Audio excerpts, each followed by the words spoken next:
low and get that right pad on the ice to make the stop. McKinnon, beautiful inside out. Stuck by Skinner, and he's drawn a penalty against Darnell Nurse, I believe. Bouchard. Work free. Taves will hold his own. Lehkonen behind the net, pried off his stick, but McKinnon there. Taves sent it over. Makar steps up. Snapshot, score! And Colorado's taking a 1-0 lead. Cale Makar with his fifth. I mean, he picks this bar perfectly. Good work in the corner to dig this out. It's the top line. McKinnon with a quick little shovel pass up to Taves, who under pressure makes a quick little pass over to Makar. That's what gives him a couple of seconds to walk. Once he picks his spot, it's the zinger. Quick little flick, bam. Off the post and in, 1-0 Avalanche. But it's the work down low in the corner, the work on the line. But a man after my own heart. He likes the outdoors. And I was just going to say, he beats to his own drum. We've talked a few times about it. Here's Makar, Snapchat score. That's 2 for Cale Makar. Again set up by Taves. 2-0 Colorado. I don't know if you're going to find a similar goal back-to-back that Makar just scored. It's from the same spot, maybe even a little closer. It's the lower hand. Watch him torque into the shaft here as he shoots this puck. Quick face-off, and I mean, he just zips it. Elite shooting defenseman. He's thinking shot the entire time. And Taves, boy, was that ever a quick pass on the face-off. Aggressive win back to Taves, and he fires this over to Makar. Henrique likewise stays out and hoisted the other way by Taves, skating into it. Close backhanded to Stuart Skinner. Crowd there. This line of Savoy, Howard, and Tomashik, all featuring players in their first year playing in the NHL. Here's a quick chance. Quick snapshot score. Gabe Landeskog. This is the one, Louis. What do you think? Is there white space there? Well, here's the thing. Ooh, boy, it's really close. Really tight. Well, here's the other thing, too, by the way. Yes. It's the Edmonton player that brought it over the line. Correct. It was Regula. Yes. If it does indeed go over the line, it's hard to tell on that quick play. At 4:05, the play was deemed to be offside. There it is. Therefore, we got no goal. So it hadn't completely crossed. Well, you had it early, Louis, because you saw the look on McKinnon's face. Tosses to McKinnon. Laid onto the ice is Roslovic. McKinnon under pressure, tried to center, deflected. Makar, one-timer. A tremendous stop on Lehkonen by Stuart Skinner. Skinner, a necessary one. Strong start here. This puck does bounce just for a second. But then it's a beautiful pass over. Makar once again activating right down into the zone. He finds Lehkonen for a one-timer. Kelly staggered. Phil forces it back through center. Malinsky over to Rashawn. And now a dart up to Parker Kelly with Kulak back. Thrown around the boards. Brindley sees it given way. A shot save, rebound, score. And there's Gavin Brindley with his second of the year. This in motion. It's just get this puck ribbon around. You have to win the wall battles. Right here, Bardakov gets this puck. Strong play to get it back to the blue line. It's a quick wrister through traffic that isn't handled. That puck's left over. Malinsky head up the whole way again. Look at the waves of traffic that fill in between. Right there, you can just see it all come together. It drops down. Up to Ross Colton. Manson. Shot was blocked by Kulak. Manson carved it loose. Little battle's being won right now by the Avalanche, and it leads to a tip in from Jack Drury, set up by Brent Burns. But Manson, Louis, in my mind, helped set up this goal, 4-0 Colorado. Yeah, he was the defenseman up on the rush. It was a great block by Brett Kulak to deny some time in the zone. But it's a transitional play once again. Here's the chance by Manson, but he stays with this puck in the corner. Again, don't give up in the battle. Come up with it. That's exactly what happens in that quick release. We've talked about it already in this game. A 40-year-old Brent Burns. Head up. He knows exactly where he's shooting this. Drury just kind of funnels in between the hash mark. Roslovic to Draisaitl. Bouchard showed one-timer. Pressure from Natchez. He'll carry. Dish off to McDavid. Swooping. Shooting! And that change-up handled by Wedgwood. That one there. The last one by Mangiapane's his best save. Battling and maintaining the zone. Malinsky a shot. That deflected off Adam Henrique. Bartikov in front, deflected pass, backhander score. Parker Kelly extends the lead to 5-0. Down their lineup. You have to respect the top line, but this is just going to work. Watch these puck battles that are won by the Avalanche. They're just finding the pucks in the offensive zone, and once they get it, there's an identity here. They want to get pucks to the net. They want to have people funneling into places where this puck's going to be, and that's exactly what happens here. This pass isn't converted. It goes off of a skate, but Parker Kelly's right there to backhand this one home. Call it a bounce. They do have big tanks, but that's a lot of time on the ice. Take as much time as you can here. McDavid beaten off the draw by Drury. Draisaitl, a terrific keep, crosses to McDavid, shooting, scoring! Draisaitl holds the zone, McDavid converts. Multiple opportunities, good puck retrievals on the power play again. This is just a good keep in on the wall. Great job by Leon Draisaitl to cut this off on the far wall of the hard around. Keep it alive, so important. And then it's the quick play. Draisaitl to McDavid, walks down, picks his spot short side. I mean, that's a perfectly placed shot. Looking for pass. Nope, I'm just going to bury this one. Power play for Edmonton here after a great penalty kill. They survived it, some great saves, great sticks. Have one power play goal, looking for another. Here's a breakaway, shorthanded, Parker Kelly waits, backhander score! 6-1 Colorado, a shorthanded goal from Parker Kelly. To slow down, he takes a little look. This is just really aggressive off the faceoff, and he just gets there. He got shot out of a cannon to get to that puck, and he knew he was alone. Look at this. Took a little look as soon as he got the puck, said, yeah, I have some time to make a move here, and does he ever? Quick little look right there. He says, yep, I can slow down, slam on the brakes. Little fake. Controlled, and a quick shot flipped wide by Nugent Hopkins, who starts on a line with Henrique and Mangiapane. But Colorado a breakout at a 2-on-1. McKinnon shooting and scoring. 7-1 Colorado. Nate McKinnon. Develops here as this puck gets chipped around. It's Walman that pinches down, and he's not getting supported quick enough. Bam, it's a 2-on-1 with the two fastest guys on the ice. And Nathan McKinnon decides he's just going to shoot this one. Good job to take the 2-on-1 away, not allow McKinnon to put this across the Natchez. But he just picked short side. Olinsky stumbled down. Tomashik inside. Guided toward Howard. Picked off and cleared. A good play by Colton. And then fresh out of the box comes Nate McKinnon. Charging in, shooting, and scoring. Nate McKinnon blistering one upstairs on Calvin Pickard. It's his second goal of the period. This is the perfect timing for Nathan McKinnon. This puck just, thank you very much. And then I don't know if there's another player in the NHL that can shoot the puck off the fly like Nathan McKinnon. It is incredible. He keeps the feet pumping while he lets this go, and it doesn't take him a lot to get high velocity. Still playing with Draisaitl. Bouchard across to McDavid. He'll challenge Makar.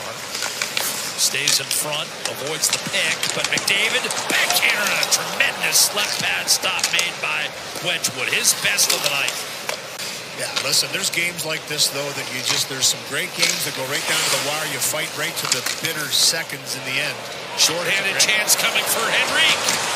Denied by Wedgwood. Splayed out the right pad and stopped Henrique, who deep forehand. And then there's other games where you just kind of say, okay, here's the chance short-handed by Adam Henrique.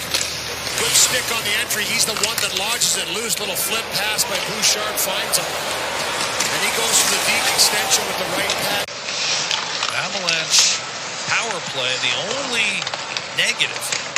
0 for 7 tonight, 1 for 28 in their road games. Here's a steal and a quick dish, and scoring is Jack Drury, and that's his second of the night.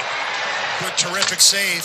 And then this one here, just not stopped around, but Tupper grabs, and it's the forechecking and aggression of the Avalanche once again. Coming downhill. Nice pass. Seems like every little mistake, every little bobble, it's a great chance for the Avalanche. That was a good recovery by Nurse to get back and not allow Olofsson a clean chance. Almost made it 10-1. But it'll remain 9-1 for the Avalanche in this one.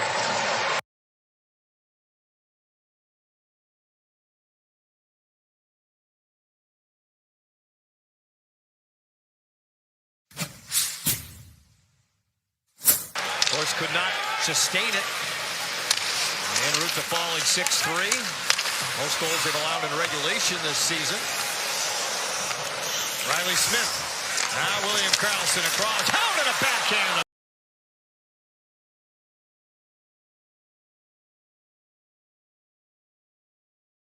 He's 3-4 this year, 2.89 goals against average, and a .907 save percentage.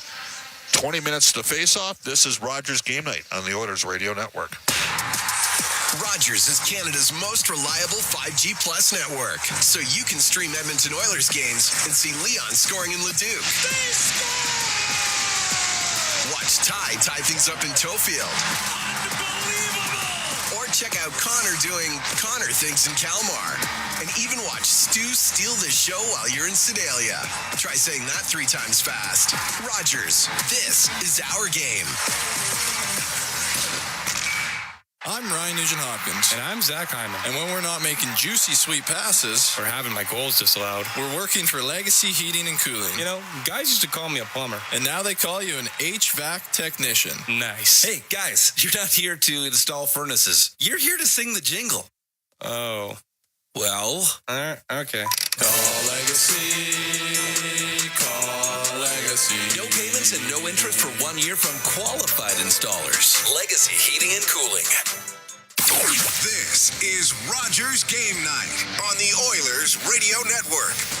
It has to come from us. There's only so much the coaches can do. There's only so much they can give us. It's the guys that are sitting in the room that are out there and that are trying to fix this ourselves. So it is on the players, on the players only. And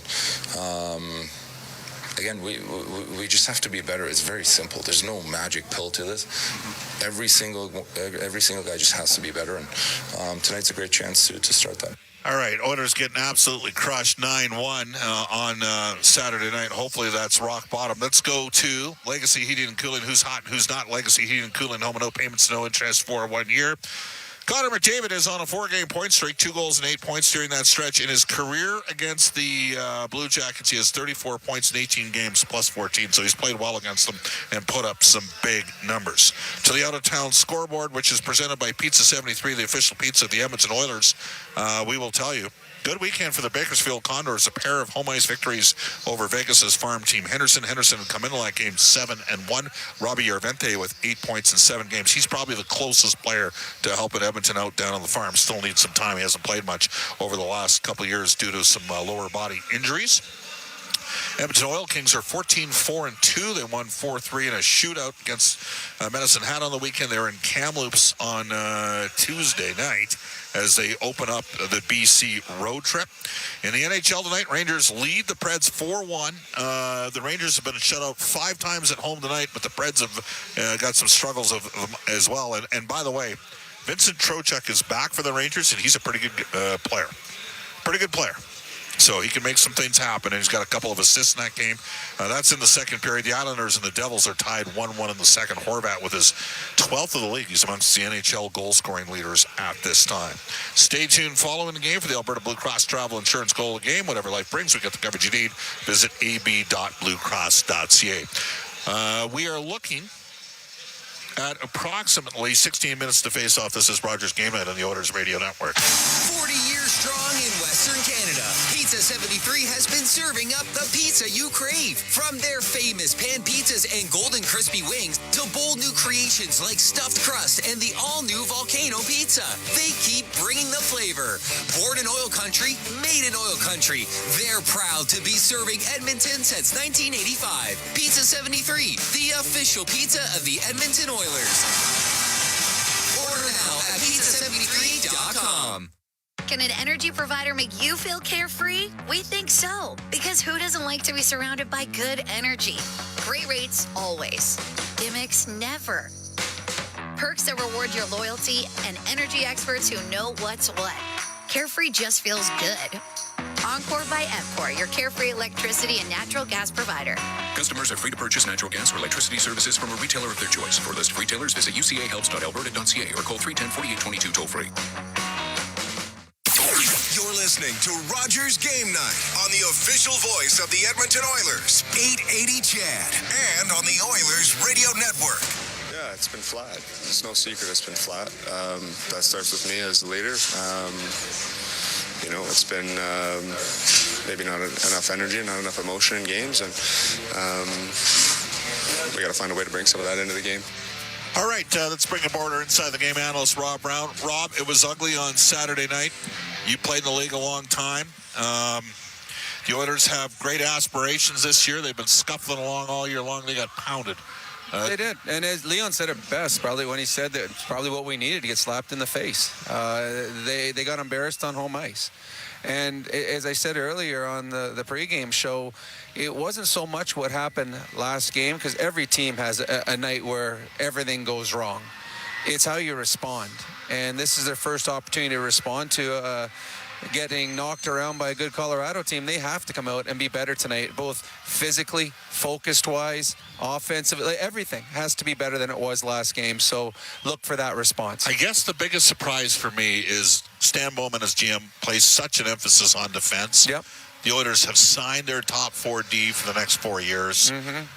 And if you include Kulak, who was playing 23 minutes a game last year in the playoffs, that whole collective defense unit hasn't had near the start that I think everybody was expecting. Well, and a lot was said about Bouchard earlier, and there were the big mistakes, but then you look at the Walman, the number of different pinches he's had that have turned into odd man breaks against. Ekholm got pushed off the puck last game, and they went in and scored. Darnell Nurse has had his struggles. Yeah, I didn't agree when they said this was going to be the best defense in the National Hockey League, but it should have been a strength of the Oilers, because this is a group that went to the Stanley Cup Finals last year. This group of defense. Well, it has to be a strength because they've spent more money on the defense at the expense of maybe adding another forward. So if it isn't, then the Oilers are in a heap of trouble. So they've got to get better. I mean, there's so much pressure right now on Stuart Skinner and the public here, and he needs to be better, and so does Calvin Pickard. But when you continue to give up 2-on-1s, and you continue to get up breakaways, and you continue to leave Cal Makar wide open in the slot,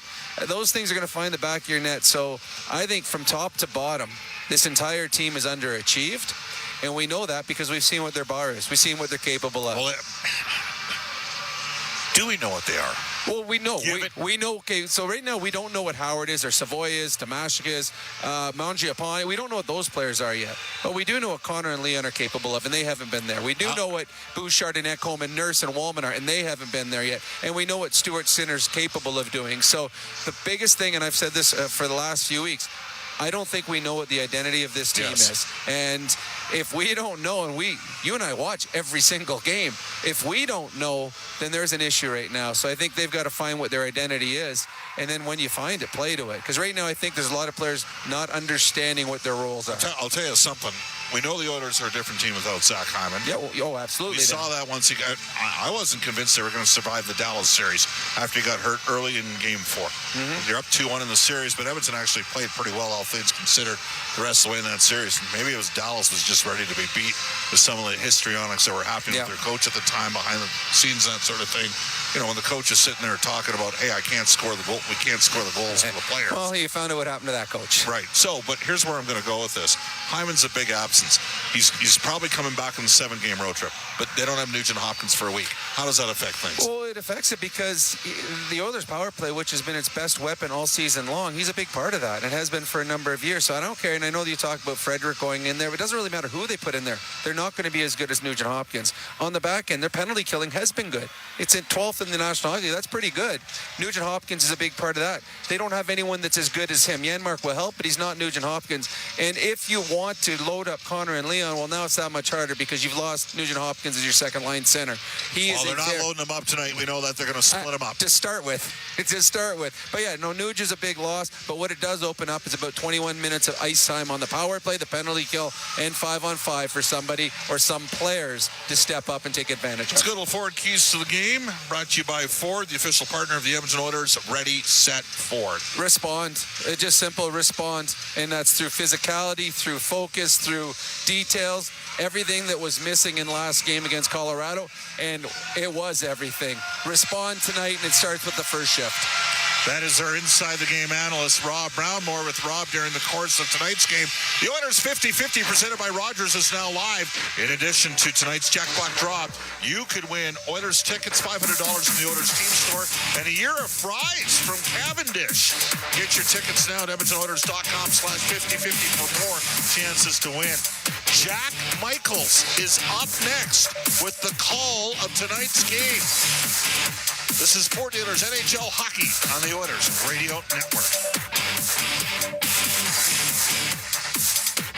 Believing in yourself takes confidence. At Portage College, 93% of grads say their education gave them the skills and knowledge they needed for their careers. That's the kind of confidence that leads to great results. Learn more at portagecollege.ca. Are you waiting for surgery? Are you suffering from arthritis and need a knee replacement or have an injury to your knee, shoulder, hand, back, or ankle? Cambie Surgery can help. Go where the pros go. Cambie Surgery Center, Vancouver, BC. Fly in and fly out. Experts in orthopedic and sports injuries and their surgeons are chosen by elite and professional athletes. Visit CambieSurgery.com. CAMBIE Surgery.com. You don't need to be a pro to be treated like one. It's time to sell, Oilers fans. Play Alberta's biggest offer ever is here. For a limited time only, new players can receive a $1,000 casino bonus when they sign up. Don't miss your shot, because there's never been a better time to join the fun. Visit playalberta.ca today to get started with casino, sports, and lottery all in one app. That's playalberta.ca. Must be 18 plus to play. Remember, if you gamble, please use your game sense. Calling all hockey parents. Board of Canada and the Edmonton Oilers want to know how your child's minor hockey team gives back to the community. For a chance to win a once-in-a-lifetime experience with Ford Drills and Skills to train like a pro at Rogers Place. Open to minor hockey teams with players between the ages of 7 to 13 in Edmonton and area.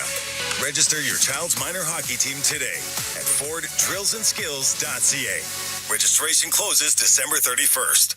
Believing in yourself takes confidence. At Portage College, 93% of grads say their education gave them the skills and knowledge they needed for their careers. That's the kind of confidence that leads to great results. Learn more at portagecollege.ca. Officer Lionel Foote was born in Deer Lake, Newfoundland. Well, on the night before Remembrance Day, we celebrate those, and we are in the process of doing that before the Edmonton Oilers take on the Columbus Blue Jackets tonight at Rogers Place in a matchup of two teams that have both lost 3 in a row. I'm Jack Michaels along with Bob Stauffer. We are live from our Legacy Heating and Cooling broadcast booth. The Oilers with a record of 6-4, coming off the worst loss, matching the worst loss in the history of the franchise on home ice. It was 9-1 against Colorado on Saturday. Leon Draisaitl called it a well-needed slap in the face for the Columbus Blue Jackets, a record of 7-7. They are on the front end of a back-to-back, having lost to Vancouver 4-3 on Saturday, surrendering the game winner in the third period on the goal by Brock Besser. Here's how Edmonton will line up tonight as we get a look at our starting lineups, brought to you by Coventry Homes. Building a home or championship team happens one shift, one brick at a time. Coventry, never done building. The official builder of the Oilers, proudly celebrating 50 years. It'll be Stuart Skinner returning to the pipes. Of course, he was chased after giving up 4 goals on 13 shots on Saturday. In front of him, Evan Bouchard and Matthias Ekholm, who played his 900th game on Saturday. He'd like to forget it quickly. The opening line will be centered by Leon Draisaitl with Vasily Podkolzin and Jack Roslovic, who spent 4 years as a Columbus Blue Jacket, topping out with 22 goals in 2022. Those will be your wingers. The big news, and Bob talked about it, and plenty have talked about it in the moments leading up to this game, Ryan Nugent-Hopkins will be unavailable tonight. Matt Savoy moves up on the top line with McDavid and Mangiapane, and Curtis Lazar re-enters the lineup. This will be the 5th game he's played as David Tamasha comes out. Meanwhile, on defense, Ty Emberson comes in for Alec Regula, and Walman will be reunited with Nurse on the back end. And that's your starting lineup, brought to you by Coventry Homes. And now I want to bring in Bob Stauffer as we continue our pre-game coverage as we finish up the Remembrance Day ceremony. And Bob, We've got not one but two angry hockey clubs. This is not going to be what it usually is, a homecoming opponent for Edmonton, and quite frankly for Columbus when the Oilers travel there in recent years. They're never any good there, are they? They're never any good. Dean Evison is angry. So has his club. They've started this 5-game trip 0-3. Yeah. Do you expect a highly competitive game? Better be. In the sense that both teams are a little upset arriving at tonight's game. I don't think there's any question that tonight we're expecting some fire in the building tonight between these two clubs. How much would you say emotion or lack thereof has played a part in this 6-6-4 start, which, if you dig a little deeper, translates to 4 Edmonton wins in 16 games? How much has that emotional component or the lack thereof factored in this start? I think that the Oilers have played a lot like a team that hasn't been able to, it's not that they haven't got past the last 2 playoff runs and going to the 7th and 6th game of the Stanley Cup final.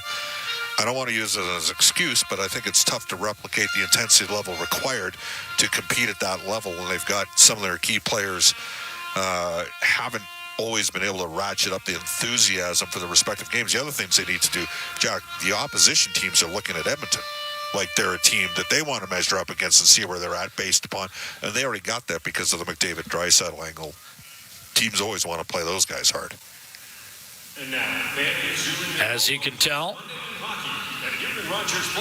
a moment of silence, and now the national anthems. We'll start with the U.S. anthem with Columbus in the building. Here's Tia G.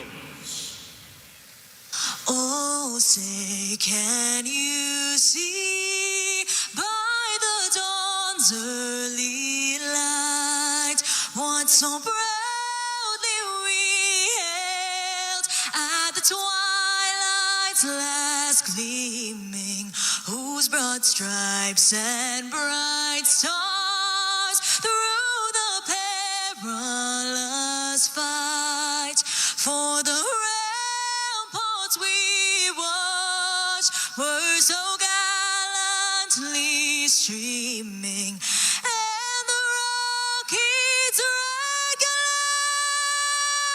the bombs bursting in air, gave proof through the night that our flag was still there. Oh, say does that star-spangled banner yet wave for the land of the free and the home of the brave?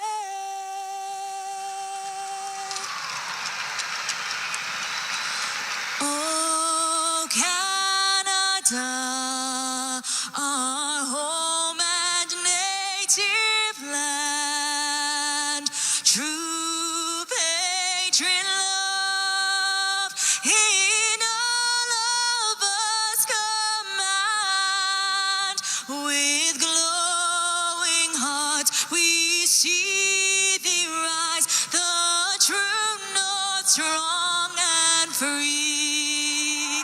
From far and wide, oh Canada, we stand on guard for thee. God keep our land glorious and free. Oh Canada, we stand on guard for thee. Oh Canada, we stand on guard for thee. Now, tonight's exclusive NHL broadcast. Shoots and scores! But now it's Draisaitl off to Connor McDavid for the hat trick. He scores! All the action called by the voices who know the game inside and out. This crowd explodes! Bob Stauffer and Jack Michaels on the Oilers Radio Network. Inside Rogers Place as Edmonton finishes up a modest 2-game homestand before heading back out on the road. Again, they're in the midst of a stretch of 17 of 24 away from Rogers Place, where they suffered their first regulation loss in emphatic fashion on Saturday. Meanwhile, the Columbus Blue Jackets, they'll finish up in Seattle tomorrow night, and then they'll get a rematch with the Oilers on Thursday.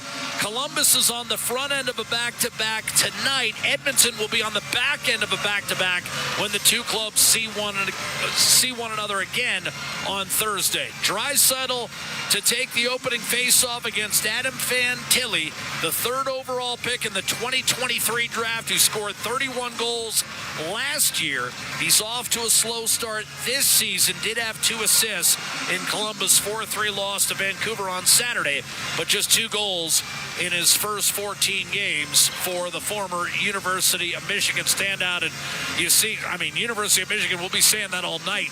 A ton of ex-Wolverines on this Columbus club that won 6 in a row down the stretch. And oh, by the way, have a 24-year-old goaltender by the name of Jet Greaves, and he was a big reason why they threatened Montreal for the last spot last year. We're underway with Draisaitl winning the faceoff, and Ekholm immediately guilty of an icing call up the left-hand side. Jordan Samuels, Thomas, and Tim Shimoleski are the referees tonight. Linesman Caleb Apperson and Devin Berg.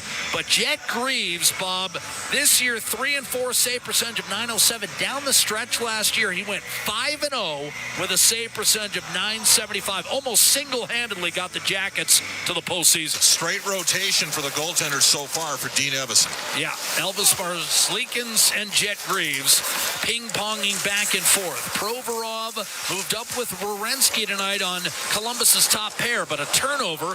Draisaitl feeding Ekholm, who did well just to hold the zone after bobbling that puck up top. It's held in by Evan Bouchard and worked down low on the right-hand side, but Colson wires a pass that Ekholm was never going to have a chance to keep in the zone. He'll wheel back and reset. Stuart Skinner in the pipes for Edmonton. 2-2-1 lifetime against Columbus. Oh. And he is 4-4-3 on the season with a save percentage of .889. McDavid breaks in down the right-hand side. Quick shot off the rush and a good save made by Greaves. Again, it's Edmonton's first look at this goaltender. And for Jet Greaves, he saw how quickly Connor McDavid could turn an innocuous-looking rush into a glorious scoring chance. Well, they've had some high picks for their goaltenders over the years, but Greaves, an undrafted free agent, played for the Barrie Colts, has worked his way through Cleveland in the American League, where he was outstanding the last 2 years, winning 51 games and losing just 23, while putting up a save percentage of .915. Sent in deep off the draw by Columbus. Matejchuk got a taste of what Connor McDavid was all about just a moment ago as McDavid blew right through.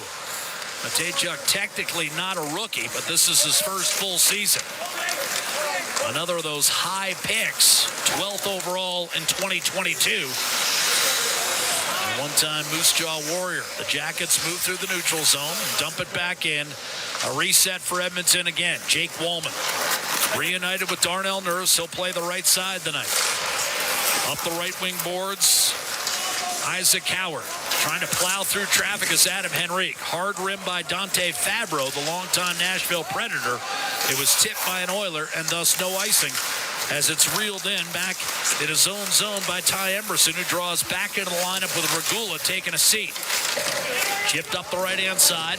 Olivier, who was ejected, and we're going to have the first fight of the season involving an Oiler, and it's Trent Frederick and Matthew Olivier. Olivier catches him with a right hook after Frederick threw a straight left. And now Olivier, with Frederick in a compromising position, lands a right uppercut and a thunderous right hook. And Frederick has to cover. But Trent Frederick wanted to inject some emotion into this Oiler lineup. And he went after, arguably, or maybe inarguably, the league's top heavyweight in Matthew Olivier. He's the toughest guy in the league. He's the best technical fighter in the league, and he picked Frederick apart. And Frederick's a strong guy, but I don't think anybody thinks Trent. Number 24, both players, 5-minute majors, fighting. And I wonder if they're taking a look at Frederick here because he took a couple shots as he goes off.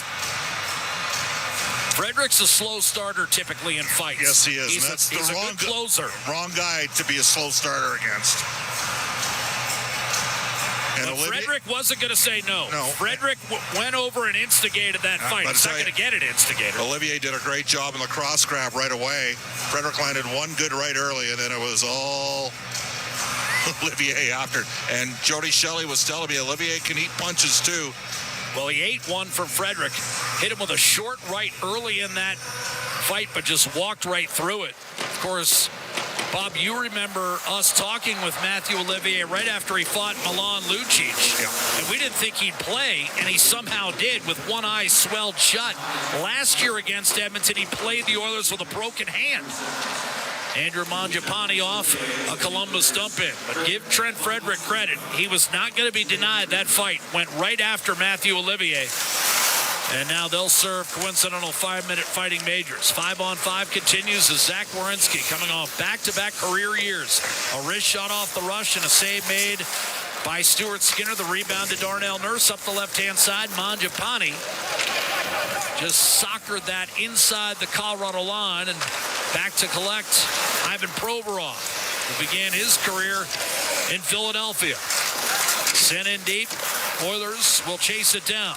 Matejchuk able to hold the zone for Columbus, but second effort by Matthias Janmark making his season debut tonight. Works it free for Ty Emberson. Janmark had been absent since the start of the year. And really in camp, Noah Phil through the middle of the ice. We'll see Janmark in a penalty-killing role, of course. Adds a little speed to that fourth line for Edmonton. Brett Kulak takes a chip in, gets it ahead for Phil, but it's turned over at the Columbus line. Jake Christensen run off the puck by Vasily Podkolzin. Ekholm dashes over to make a play up to Podkolzin. Now on to Leon Draisaitl. 10 goals on the year. Draisaitl pestered by Christensen. Threw it across, turned it over. Kirill Marchenko with Draisaitl racing back. Marchenko could not get a wrist shot off. He's coming off a 2-goal, 3-point game, and he can fill the net. Career high 31 last year. Draisaitl dishes off over the line. Podkolzin made an extra pass that, quite frankly, did not need to be made. Voronkov picked it off, and Columbus clears up the right-hand side. Cut off by Ekholm and backhanded in deep. Reeves will knock it down. We played 4 1/4. There's no score in the hockey game. Just one shot credited thus far. Walman off a Columbus dump in. Will reset. Frederick and Olivier in the box. 5 minutes for fighting. Frederick's underneath getting repairs. Steal by Kent Johnson at center. And now on the move and over the line is Boone Jenner. Oft injured, but when he's in there, he's a guy who can go up and down that Columbus lineup, stripped by Savoy, and then flip back in by the Jackets. Darnell Nurse on to McDavid, darting down the right-hand side. McDavid hits the Columbus line with speed. He has feasted on Columbus over the course of his career. 34 points in 18 games. And Bob, he'll never play a better one than the one he played coming off the broken collarbone midway through his rookie season. Offside whistled against Columbus 5 minutes into this first period. And I believe Jonas Korpisalo is still looking for his protective equipment on the goal that capped a 5-point night for Connor McDavid at Old Rexall Place. Yeah, it was a pretty special, spectacular night. Second best goal he ever scored. Best still remains the one he got in Toronto. Oh, really? I thought you were going to say the Rangers. Where does the Ranger goal rank? All right, maybe that's... I was going to say, you got to reset that list, my friend. Yeah, that was a pretty good one, too, wasn't it? Matejchuk dumps it in. Centering pass deflected away. I assume you're referring to the one where he undressed Morgan Riley on his way and then to a goal. Roof job. And just the silencer. He made it look easy. Yeah. Jackets will break out here. Up the right-hand side, sent in deep by Charlie Coyle, most recently of the Colorado Avalanche, but he had been a stalwart for some terrific Boston Bruins clubs. Coyle takes over the puck in the neutral zone. Up the right-hand side, Marchenko lost the handle, and then Coyle back on it. And, Bob, that was a move made by Colorado to clear out some space when they moved Coyle and Wood to Columbus. Yeah. Chris McFarland, he's been active. He's been busy. Jackets dump it in.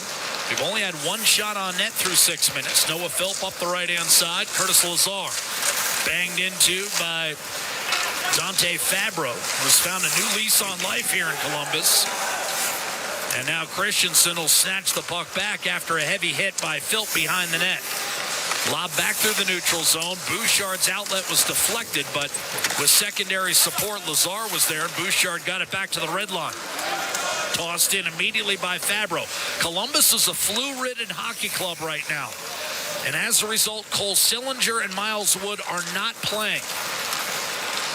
It's a team that's a little sick, and we weren't sure Coyle was going to go. He did not take the pregame skate this morning. He is one of those that's playing a little bit under the weather. Jake Walman up the gut to put Colson back to Walman. Nurse, one touch on. Leon Draisaitl. Those 10 goals tied for 9th in the league entering tonight's play. Reeves up the right-hand side. Nurse will settle it down. Puck wobbles back behind the net. Jack Roslovic. Eager to put up some numbers against his former club, but lost the handle, and Nurse has to gather back in his own end. Up to put Colson at center, shouted by Provorov. Kicks it back, Nurse right up the middle, and snapped in deep by Roslovic. Big hit by Podkolzin on Matejchuk. Wow. That was a mammoth hit. Shoveled back through the neutral zone. And some pushing and shoving. I saw Draisaitl take a slash at somebody. He got a good one in there. In the meantime, Matt Savoy in from the right-hand side. Puts the brakes on, top of the right circle. Tough pass. I mean, Ekholm has been throwing a couple grenades in this period. There's been some heat on those, hasn't there? Yeah. Here's Reeves, turned over. Bouchard a steal, heading for the net. Savoy back in front, and the stick lifted on Mangiapane. Good defensive play by Kent Johnson. The only time a home team has won in the last 9 meetings between these two clubs, it was Johnson scoring in overtime here a couple years ago. Connor McDavid breaks out down the right-hand side. Drop pass, it's grabbed and shoveled down low by Ekholm. McDavid threw it around the boards. That'll be collected by Emberson. Now McDavid cuts out wide, surveys, moves around Severson, takes it behind the net. He's got Severson in the spin cycle right now. McDavid tied for 6th in the league in scoring, and it's thrown on net. Now we've got Lazar about to go. No fights through the first 16 games, and it looks like Lazar wants a chance to make it 2 in the first period for the Edmonton Oilers, but it devolves into a wrestling match, and the players will be separated by the two linesmen. A big hit by Vasily Podkolzin. Edmonton trying to assert itself physically, and in the early going, a shot by Howard leads to a scrum in front involving Lazar and Jake Christensen. We've got no score in the hockey game. Rogers Place, Edmonton, Columbus, the Oilers Radio Network. Do you have tickets to an upcoming event at Rogers Place that you can't attend? Donate your tickets to the Edmonton Oilers Community Foundation Seats for Kids program, presented by Eagle Builders. Seats for Kids provides unused game tickets for charities, allowing children and families to enjoy hockey at Rogers Place. And for many, a once-in-a-lifetime opportunity.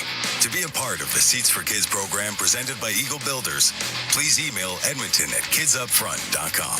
That's edmonton@kidsupfront.com. Do your tires feel like hockey pucks on the road? Perhaps it's time for a new set of Atturo tires. No matter what you drive, Atturo has the right fit for you, including the all-new Trailblade HT and AZ810, premium all-weather tires for your pickup, car, SUV, or crossover. You can rest assured that Atturo tires will get you through all 4 seasons. Available at Action Car and Truck, Point S, and tire shops everywhere. Find a dealer near you at atturo.com. Wherever Canadians raise a glass, you'll find Molson. There's a good reason for that. When you've been in Canada for over 230 years, you get around in the cups and fridges of Canadians, generation after generation. Molson has a beer for everyone. So raise a glass or cup or whatever you pour your Molson in, because it doesn't matter what it's in. It matters where it's from. Canadian, export, ultra, excel, Molson. Everyone in. Must be legal drinking age. Listen on air, online, and on the Radio Player Canada app. This is the Oilers Radio Network. No score And Coincidentals handed out to Lazar and Christensen. 8.5 minutes having been played. Columbus does not have a shot on net. And with the Coincidentals, it opens up the rink a little bit. We'll have 4-on-4. Remember, no Ryan Nugent-Hopkins. So it's McDavid, Draisaitl, Bouchard, and Ekholm as Edmonton looks to take the lead. They've gotten 2 shots on Jet Greaves, the 24-year-old who's playing his first full season in the National Hockey League as a compliment to Elvis Merzlikins. Draisaitl wins the draw. Ekholm to McDavid. Between circles, then spins top of the right circle. Gives it up for Draisaitl. Works his way through Werenski. Dished off and poked away from Matthias Ekholm. Good defense by Charlie Coyle. Here's Provorov gaining the line with a wrist shot that's deflected away by Bouchard. Came off the plexi, handled by Ekholm, put it on the deck for Draisaitl, and now McDavid will challenge Werenski. Effortless poke check by Zach Werenski. Bob, we don't see him that often. He's a good player. Turned over, though. McDavid tried to give it back to Draisaitl, and then in close quarters, the return pass was a little behind. Provorov felt like his stick was held. Werenski came over, brushed it up the right-hand side for Coyle, and then got a return pass, and he'll skate to the Edmonton blue line. Werenski to Fantilli, his shot deflected away by Ekholm. Up the left-hand side, Roslovic. And now grabbed one more time by Fantilli. Rolls to the net with a shot and a stick save made by Stuart Skinner. Zach Werenski, runner-up to Cale Makar in last year's Norris Trophy voting. And we've got a penalty away from the play. It's going to be a slash. It's on Bouchard? Evidently. Time 9:39. This will be a Columbus power play, 4-on-3. Edmonton, number 2, 2-minute minor, slashing. So, Tom Shimoleski with a call on the Columbus power play. This has not been an area of strength for the Jackets. Bob, coming in, Columbus was a +5 in 5-on-5 scoring as compared to Edmonton's -13. But the reason the Jackets are only 7-7 is both their power play and their penalty kill is bottom 5 in the league. Well, it's 4-on-3 to start here. The Oilers without one of their best penalty killing players that does play 3 versus 4 situations, and Ryan Nugent-Hopkins. Henrique at 61.5% face-off circle against Monahan here. Off the draw, squirts free, taken and settled by Marchenko. Gets it back for Werenski, fired in a painful block by Darnell Nurse. That one bit him. Here's Werenski. Marchenko again, shoots, and that one off the post. Wow. Rebound, Johnson. Well, we know Marchenko can shoot it. He's got it again. Werenski, Kent Johnson. Surveys. Weaves, dishes, Werenski fires, and a save made by Skinner. Live hop off the pads to Marchenko. Kirill Marchenko, cross ice, tipped. Taken by Werenski. Scored 23 goals a year ago from the back end. Gets it back, high slot, Marchenko. Right face-off down, a shot tipped away by Nurse. Penalties are over to Christensen and Lazar. Now 5-on-4, and late coming on is Voronkov. And he didn't like that extra pop from Darnell Nurse, and he stares him down. And with 9:26 to go on the first period, one thing we're seeing early is Edmonton is trying to assert itself physically. Having said that, Columbus is a club that doesn't mind that. Well, they got the toughest guy in the league. That helps. You gain a lot of confidence when you have that guy in the lineup, but they've got some other guys that aren't taking any crap out there either, and that helps. And that's the point you're making. I mean, and they're a big team. They got some big guys. Yeah.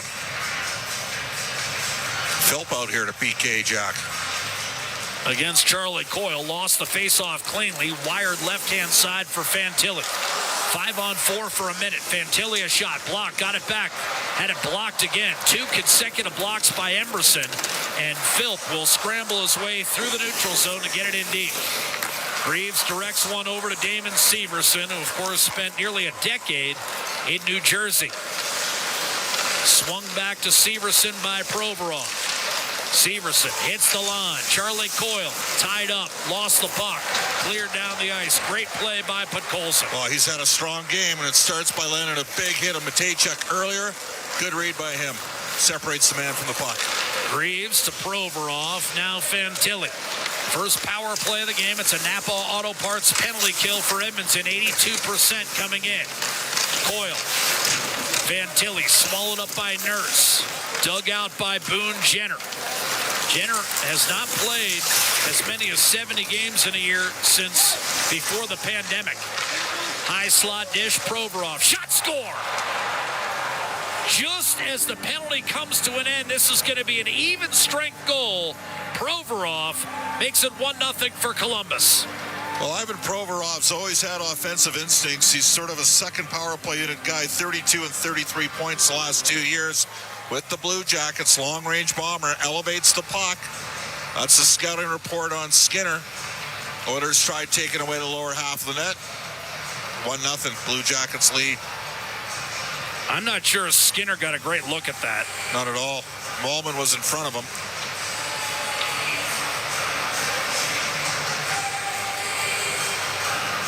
Just went through both Jenner and Nurse. And yeah, to my way of thinking, I don't think Skinner ever saw it.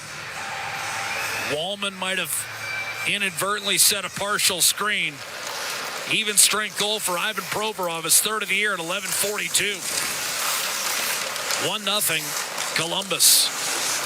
And the Jackets, when scoring the first goal this year, have a record of 5-1, as opposed to 2-6 when they don't.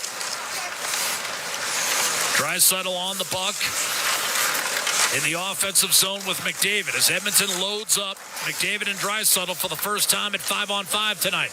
Out to the point, Ekholm. Kulak will send it around the boards. Roslovic is out there with McDavid and Draisaitl, but the Jackets are able to clear up the right-hand side. So the Jackets score on just their second shot of the game.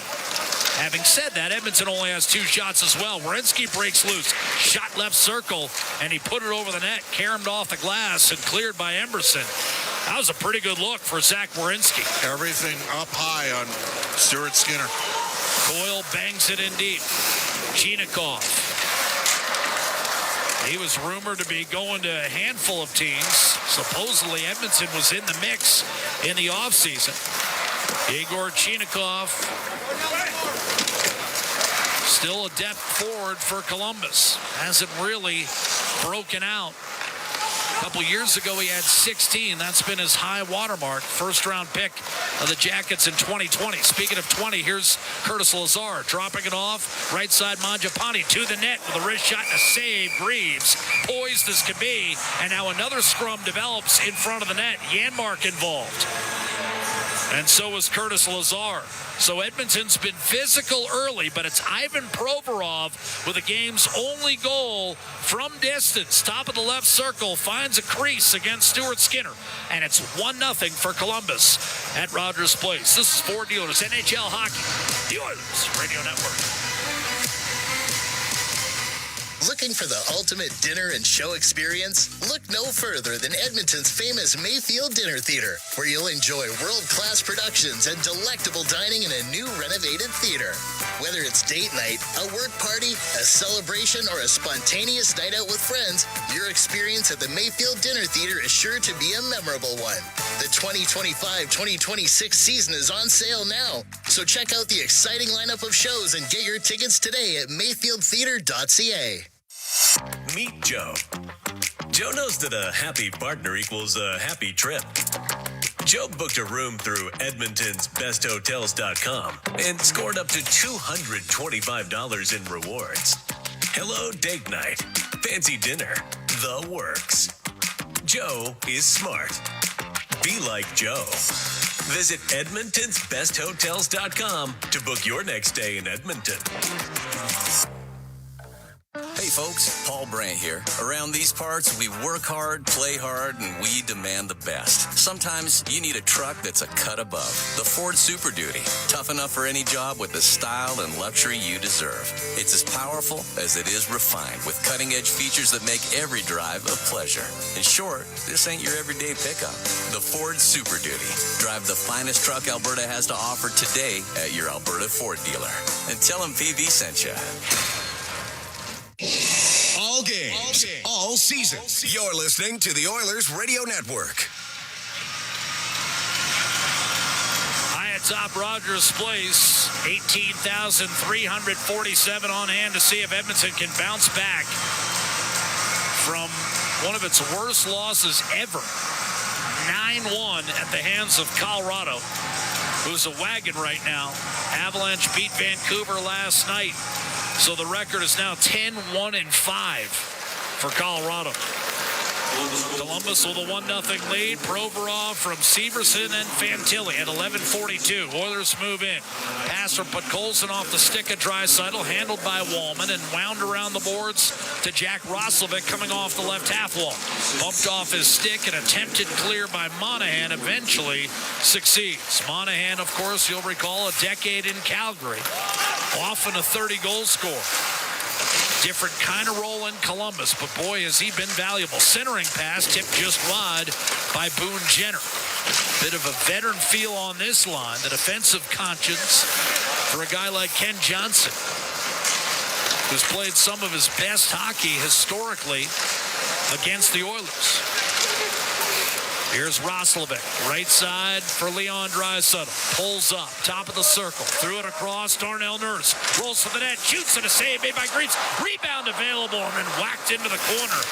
Jackets were quick to send that out of danger, but now Podkolzin, hard net drive, save Greaves, rebound, still loose for a moment, and Greaves is able to envelop the puck as much as anything else. But again, Bob, Podkolzin shining. Hard net drive there. Draisaitl catches Nurse late with the activation from the left point, and then the follow-up, they gave the time and space to Podkolzin, and kicking his right pad out, making the stop was the dirty end. That's Bob. I'm Jack. We're coming right back with more live first period play-by-play. 5.5 to go. First period, Columbus 1, Edmonton no score. This is Ford Dealers NHL Hockey, the Oilers Radio Network. Heard of Uline? You know, the have-it-all in-stock, ready-to-deliver shipping and industrial supply specialists. The company that does things for you that are unheard of, like keeping 41,000 items in stock in our own warehouses. With customer service reps on the line to get you what you need, when you need it, 24/7, 365, every time. Maybe you heard it here first. Want to hear more? Visit uline.ca. ULINE, your shipping and industrial supply specialists.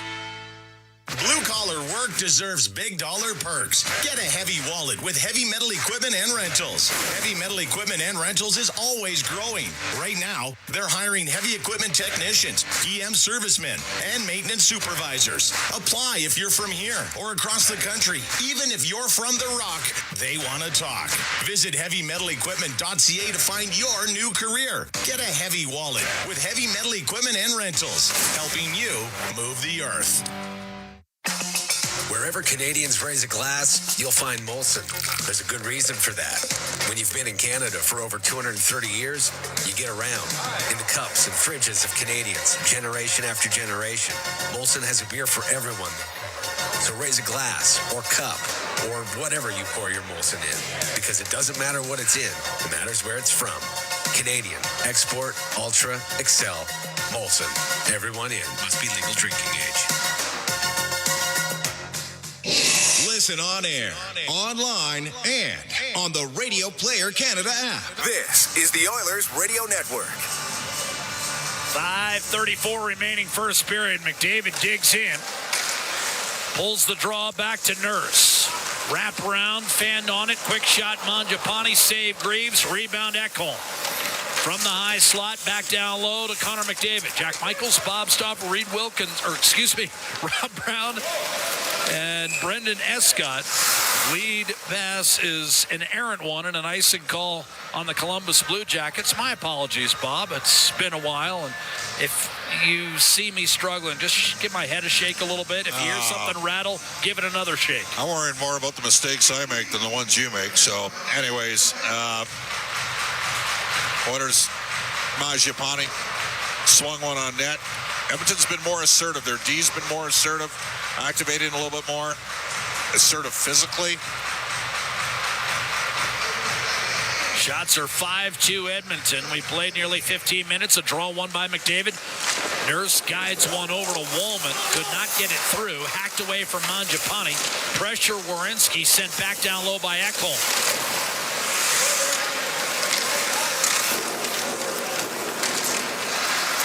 Here's Marchenko.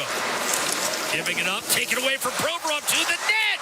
Greaves sticks out the left leg and stops Matt Savoy. And pinned it at the side of the net long enough. But Savoy increasingly seems to be knocking on the door, seemingly poised for a major breakthrough. Yeah, you wonder whether or not he's the guy that ends up claiming a top 6 spot here at some point. I mean, he's got an active stick, does a great job on the strip, and Greaves made a great save. I mean, he just does a tremendous save. Left pad save. Jet Greaves is a guy that we didn't know that much about coming into the season, but he did catch our eye down the stretch.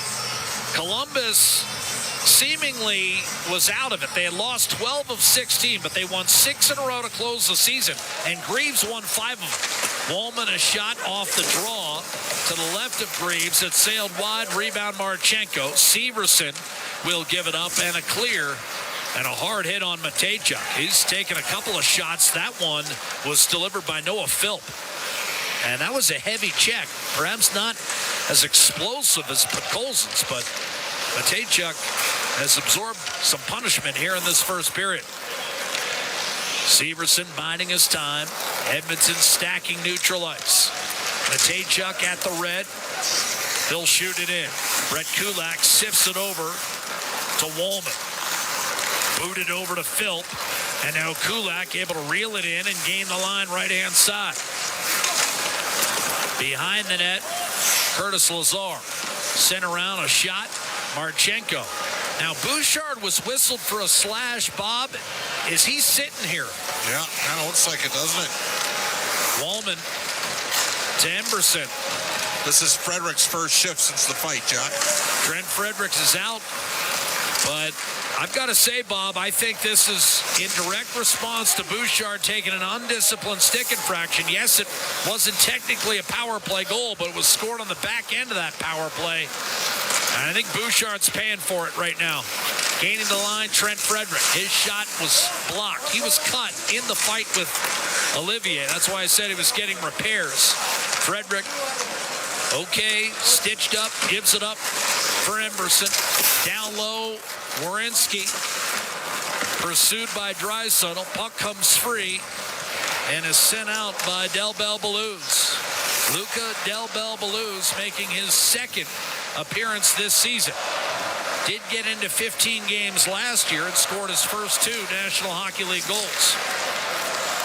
Oilers reset in their own zone. 2:45 remaining in the first period. Columbus 1, Edmonton no score. A goal by Provorov. The difference right now. Roslovic in from the right-hand side. Podkolzin out to Jake Walman. His shot, score! A knuckle puck, and Greaves missed it. Tie game. Well, Podkolzin in on the forecheck again, Jack. And a long-range bomber. They may take a look. I mean, Walman's leading the flyby, which would lead you to believe it's his goal. You're not calling that a bomber, are you? That was a Charlie Huff special. Well, they all count. A little floater, and Greaves just missed it. Ticked off his glove and right underneath the bar. Columbus, are they going to challenge here, Jack? Do they think there was a high stick? Walman's second goal of the year. I don't think so. That's a good goal. 17-28. I forgot how you panic about every single goal scored by the Oilers potentially being overturned. Well, Walman shot. There was a stick from Roslovic that came down, but I don't believe he made contact with the puck. I don't think he made contact either. And that's why he's not challenging for a high stick, because I think he knows that Roslovic missed it. Jake Walman, whose other goal came in overtime to beat Ottawa a couple of weeks ago, he picks up his second at 17-28, and we are tied at 1. Now, that stick might have bothered Greaves in terms of taking his eyes away, because he just missed that puck. Here's Draisaitl in over the line. Right-hand side, twirls it down low. Roslovic can't get there. Chipped up the left-hand side for Matejchuk, out to Kent Johnson. Now Sean Monahan to Jenner, shot off the rush, juggled and held by Skinner with 2:04 to play. And more pushing and shoving, and Monahan was ripped down to the ice. Well, this should be a penalty on Columbus. Because Walman was engaged with Monahan, and third man came in here, and Kent Johnson and Draisaitl are having an extended conversation.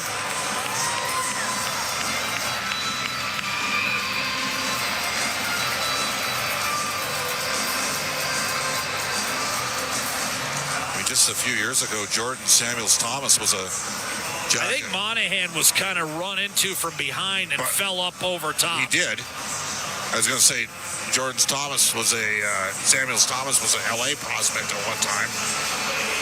I think it was Jenner that came around.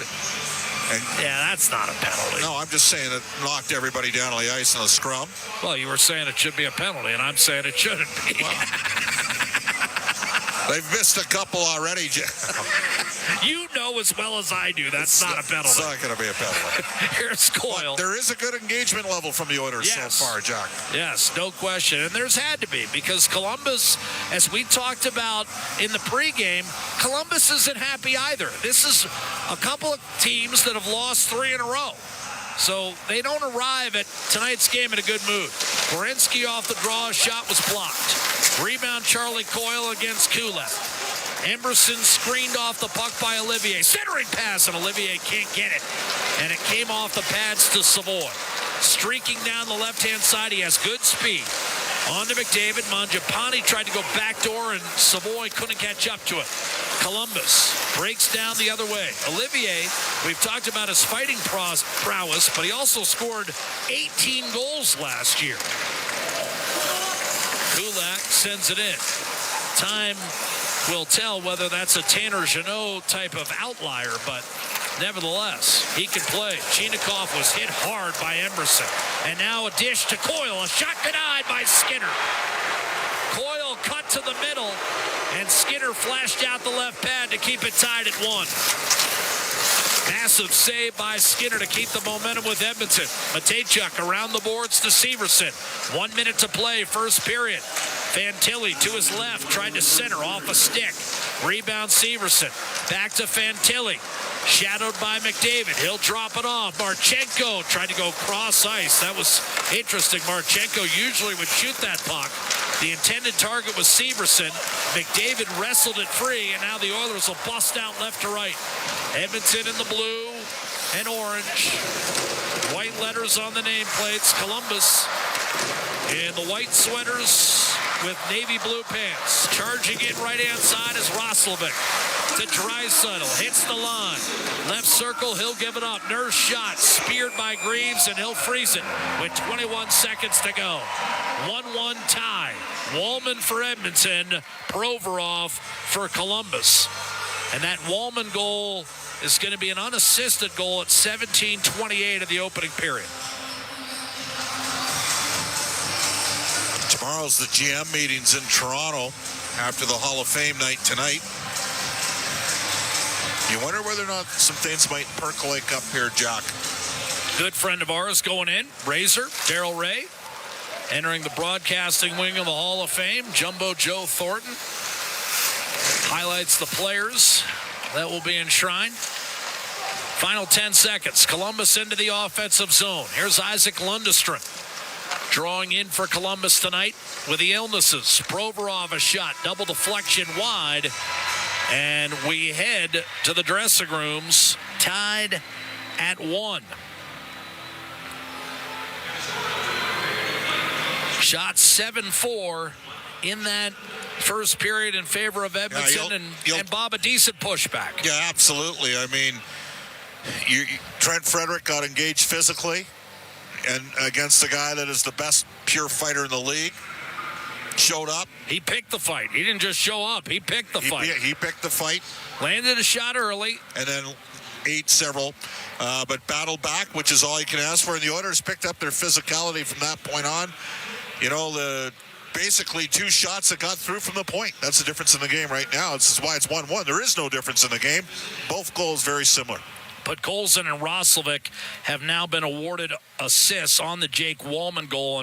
But Colson, for me, was the best Edmonton's best player. Now let's send it ringside with our Aidan Gannam, who's standing by with Jack Roslovic. Yeah, thanks a lot, guys. Jack, you guys came flying out of the gate. It was really high flying for the first little bit there. Just how important was it for you guys to get a good start? Yeah, well, Freddie's fight sets the tone for us. Everyone's been talking about a makeup game, so we're just trying to set a standard that was better than last. For sure. Now, obviously, they got the jump on you guys with that first goal, but you quickly find a way to answer back. What does that say about your group, and what kind of relief was that for you guys? Yeah, we don't want to give up any, but we're a team that, if we take care of the puck, we don't really have a lack of goal scoring. So just take care of the puck, and the inevitable will happen. Thanks, Chuck. Thank you. Guys. I love it. The inevitable will happen. And for Edmonton, it did. Jake Walman, not the shot we thought would go in. A little knuckle puck, and after a very good start to the game, Jet Greaves, probably one that he'd like another stab at, but there was some traffic in front. Bob, stop staring at your profile picture. It's not my profile picture. I know, but you've been I am listening. I can't chew. Bob is the only guy I know who checks out his own beefcake shot from 30 years ago. But a guy can dream a little dream, can't he? But anyways, look, that was the best first period we've had for a while, Jack. Yeah. It started, you Emotion. said, and Frederick brought it, and it takes courage to do what he did, especially against who he did it against, because that guy is the best fighter in the league. And yeah, he ate some shots, got one in himself. That got it started. But Colson, huge hit on Matejchuk. Philp, a big hit on Matejchuk. The Oilers engaged physically. Evan Bouchard, Jack, takes a penalty, undisciplined penalty, takes a penalty, then comes back on the ice. He's on the ice for a second or two, pucks in the net. He has not played. Edmonton's 24-minute-a-game defenseman. This is an illustration. You got to have some accountability here. And then the Oilers get rewarded with a long range. Well, you don't want to call it a bomber, but it was a Charlie Huff, Phil Necro, whatever you want to call it. Anyways, we're tied at 1. I thought a pretty good period from Edmonton overall, and a big save late in the period by Stuart Skinner. On Charlie Coyle, absolutely. Yep. So, with the game now tied at 1 and the Oilers having outshot Columbus 8-4 in that first period, Bob and I will step aside, and when we come back, Brendan Escott and Rob Brown will have your first period summary and tell you what they observed over the opening 20. Bob talked about it at the onset of the broadcast. A little more emotion would be nice. We saw it in the first period. The game is tied at 1 after 1. Two frustrated hockey clubs, each with 3-game losing streaks, colliding tonight with Ford Dealers NHL Hockey, the Oilers Radio Network. Hey, Edmonton. Big moves need big talent, and AMJ is your go-to partner. For all local residential and commercial relocations, AMJ delivers a smooth, stress-free experience. AMJ, your team for every move. Contact your local branch today. Are insects invading your home? I'm Tyler, a trained expert with Able Pest Control. In your home or business, insects can be a big concern. Just ask Emma. I had ants and spiders in my kitchen and basement, and I was worried they would infest other areas of my home. I picked up the phone and called Able. Good call, Emma. I was glad I could help. At Able, we love what we do, and we know how to keep your property and family protected. Able, we're on it. My name is Tyler with Able Pest Control, and I'm on it. Hey, Edmonton. Big moves need big talent, and AMJ is your go-to partner. For all local residential and commercial relocations, AMJ delivers a smooth, stress-free experience. AMJ, your team for every move. Contact your local branch today. This is At the Intermission on the Oilers Radio Network. Goal by Provorov. The difference right now, Roslovic in from the right-hand side, but Colson out to Jake Walman. His shot, score! A knuckle puck, and Greaves missed it. Tie game.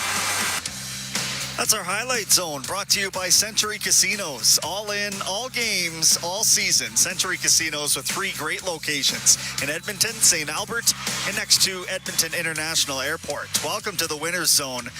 Well, that was much better. After 20 minutes of play, we are all knotted up at 1 between the Oilers and Columbus Blue Jackets. Rob Brown, that to me was as emotionally engaged as I've seen this team all year, and it had better darn well have been. They responded. Yeah, they needed to, and they did. And that's, you can see the difference, though, between what we saw in the first period tonight and every other game we've seen this year. We didn't have that type of emotion, that type of energy, physicality, any of those things. And that's why it's been such an odd start to the year for the Oilers. You can't expect the Oilers to play like they do in the playoffs. No team can do that. That's why the playoffs are so special. No team can play at that level for 82 games. But there is a level above what the Oilers have been playing as of late, and we saw that in the first period. And I think Jack and Bob were right when they said Podkolzin was the best player on the ice for the Oilers. He was dominant out there, physical, driving the puck to the net, had a couple great shots. The Oilers need to continue doing that, because what it does is it puts the opposition on their back foot. They're going to the net, and now the Columbus Blue Jackets are turning the puck over. A great example was the Savoy. The Oilers were tight, were very aggressive on the forecheck, and Columbus they fumbled it. And Savoy gets a great opportunity, because when you are aggressive, when you are pounding a team, continually being physical, they try to move the puck sooner than they should. And when they do that, they turn the puck over. So a good 20 minutes both offensively and in the defensive zone. We'll see if they can carry that on through the final 40. Now, this is making the rounds online. I think the guys on the broadcast also highlighted it a couple of times. Evan Bouchard did not play a shift after taking that penalty, which, I didn't see the initial slash. I saw what Fantilli did in response and was wondering why they both didn't go. But obviously there was something in the first place there. And when you're taking a penalty like that in your own zone, evidently the coaching staff felt it was time for some accountability. Which is funny, because of all the things that Evan Bouchard has been involved with this year. The slash that we saw, if it's the one that we saw in the replay where it was on the hands of Fantilli, when he had the puck, I mean, we've seen way worse things, and for all the plays that have been made by Bouchard. But I think with what happened the other night in the game, what has happened throughout, I think this is accumulation, and finally they were looking for an opportunity that, all right, we need to hold players accountable, because things have gotten a little loose. And Bouchard, you're right, didn't get a shift after he took the penalty, the last 10 minutes of the period. That's what this team needs. They need accountability. You and I have been talking about it on all the broadcasts, and everybody has to be held accountable. If it's only guys that are in your bottom six or guys that are your fifth, sixth, seventh defensemen, the message doesn't get sent. But when it's a defenseman who played 28 minutes the other night is the guy that is the one sitting on the bench, well, everyone else will take notice. Lastly, a minute or two here to discuss just the role that Trent Frederick played in getting that all going, Rob. I think that he knew he wasn't going to fare well in a fight against one of the top fighters, if not the top fighter in the National Hockey League. Olivier is a savage, okay? And he treated him as such in that fight. Frederick was off for repairs for quite a long time. But the point is he went and sought it out knowing that he had to bring some sort of emotional level. It has not been the start to his Edmonton career that Trent Frederick was expecting. He signs the big contract. He started the season on the first line. The expectations were going to be that things are going to be really good here in Edmonton. But what they've needed from Trent Frederick, they have not gotten yet this year. And that is what we saw in the first shift. It's just a physicality. It is a guy that will send messages, a guy that will bring emotion and intensity. When the team is flat, he's the guy that goes and gets the energy for you. Now, he did not pick a lightweight. He went after, as you said, Olivier might be the toughest guy in the National Hockey League. Might be. Frederick's not a little guy. And to him to stand up, and it's one of those ones, he did not win the fight, but his bench isn't looking at the fact that he lost the fight. They're looking at he stood up and just went and fought the team tough guy, and the NHL tough guy. And you get credit for that. You get credit for doing it. You get credit for standing up right afterwards. Good on Trent Frederick. I think at the end of that period, though, I think both coaches are going to be pretty happy with the way the period went. The Oilers, they imposed their will, and the Columbus Blue Jackets survived. So I think right now this is setting ourselves up for a really good final 40 minutes. The Oilers just have to continue doing everything they did in the first 20. We're looking forward to it. We are at the intermission right now after 20 minutes of play, all knotted up at 1. That's Rob Brown. He'll be back at the second intermission, and this is your Ford Dealers NHL Hockey on the Oilers Radio Network. Stay connected with your community and enjoy the latest updates and exclusive access to concerts and events. events by becoming an 880 Ched Insider. Don't miss out on a single moment. Sign up now at 880ched.com and click on Ched Insider Newsletter to become a vital part of Edmonton's premier news and talk community. 880 Ched, Edmonton's news, today's talk, where Edmonton stays informed and entertained today and every day. During every Oilers game day, the Canadian Brewhouse is your hockey headquarters. Cheer on the blue and orange, surrounded by fans as passionate as you are, while sipping $1 off tankards of Molson Canadian and Coors Light. And that's not all. Every game day, you can enter to win Oilers home game tickets. So grab your crew, grab a seat, and make the Canadian Brewhouse your go-to spot this hockey season. The Canadian Brewhouse. Our house is your house. Don't look now, but I think we're being followed. Oh, that's just my Fountain Tire sidecar. Well, they're driving pretty close. Because they're attached. Save up to 15% on select tires until December 13th. Cool. Plus, get up to $125 off a set of 4 Goodyear tires. Anything else? Get $50 off $150 service when you buy those tires. Well, that's handy. Yep. And weird. Well, I love my Fountain Tire sidecar. Book your appointment online today. Restrictions apply. Fountain Tire. We're on this road together, Canada. With Global News, I'm Thomas Dias. A landfill fire just west of Edmonton has been sending thick smoke into nearby communities like Seacourt and Westview Village. The fire started last night at the CFL landfill near Atchison. Parkland County says it began in an area filled with construction and demolition waste. GFL is managing the blaze using heavy equipment and soil, with Parkland County firefighters working with the company to help limit the environmental impact. And the EPS Major Collision Investigations section is looking to hear from witnesses along with anyone with helpful dashcam footage after a police vehicle struck a female pedestrian. It took place at the intersection of 97th Street and 115th Avenue back on October 27th at around 7:05 p.m. The EPS says the 29-year-old pedestrian was not in a marked crosswalk at the time. She had been trying to cross 97th Street underneath a designated pedestrian overpass at 115th Avenue. She was taken to hospital with non-life-threatening injuries, with the speed of the police vehicle, which had been on a call for service at the time, not believed to have been a factor. News on demand at 880ched.com. Every year, Janet hosts a dinner. Some of her friends have lost their partners. Some can't make the drive to see their families for the holidays. So they come to her. In 2021, Janet's home was one of many in Western BC that flooded. It looked like her dinner wasn't going to happen that year. Until the Canadian Red Cross helped get her back in her home in time to host. Help keep traditions like Janet's alive this holiday season. Donate at redcross.ca and have your donation triple matched. The Edmonton Oilers Community Foundation 50-50, presented by Rogers, is back and better than ever. With more early bird prizes, bonus raffles, and million-dollar jackpots, the largest 50-50 in professional sports can change your life forever. And every ticket purchase helps more kids, more families, and more communities in need than ever before. Get your 50-50 tickets now at EdmontonOilers.com and help make OilCountry a better place. Who knows? You could be Alberta's next millionaire. AGLC license number 744517. Rogers is Canada's most reliable 5G Plus network, so you can stream Edmonton Oilers games and see Leon scoring in Leduc. Watch Ty tie things up in Tofield. Or check out Connor doing Connor things in Kalmar. And even watch Stu steal the show while you're in Sedalia. Try saying that 3 times fast. Rogers, this is our game.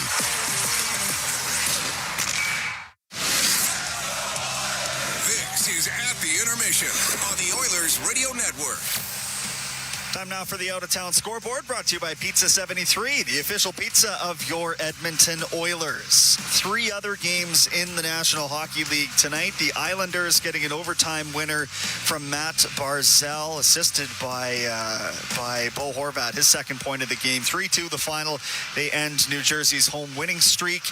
And the Rangers finally finding a way to score on home ice of their own. 6-3. They doubled up on the Nashville Predators in a couple minutes while we'll have the Golden Knights and Panthers face off. Tomorrow, a couple of games of interest for Oilers partisans. You've got the Bakersfield Condors on the road in Coachella Valley, and the Edmonton Oil Kings continuing a 8-game road trip, an 8-gamer through the BC division. They start in Kamloops at 2 o'clock tomorrow afternoon. That is the out-of-town scoreboard. Oh, I can tell you that at the half, Monday Night Football is scoreless.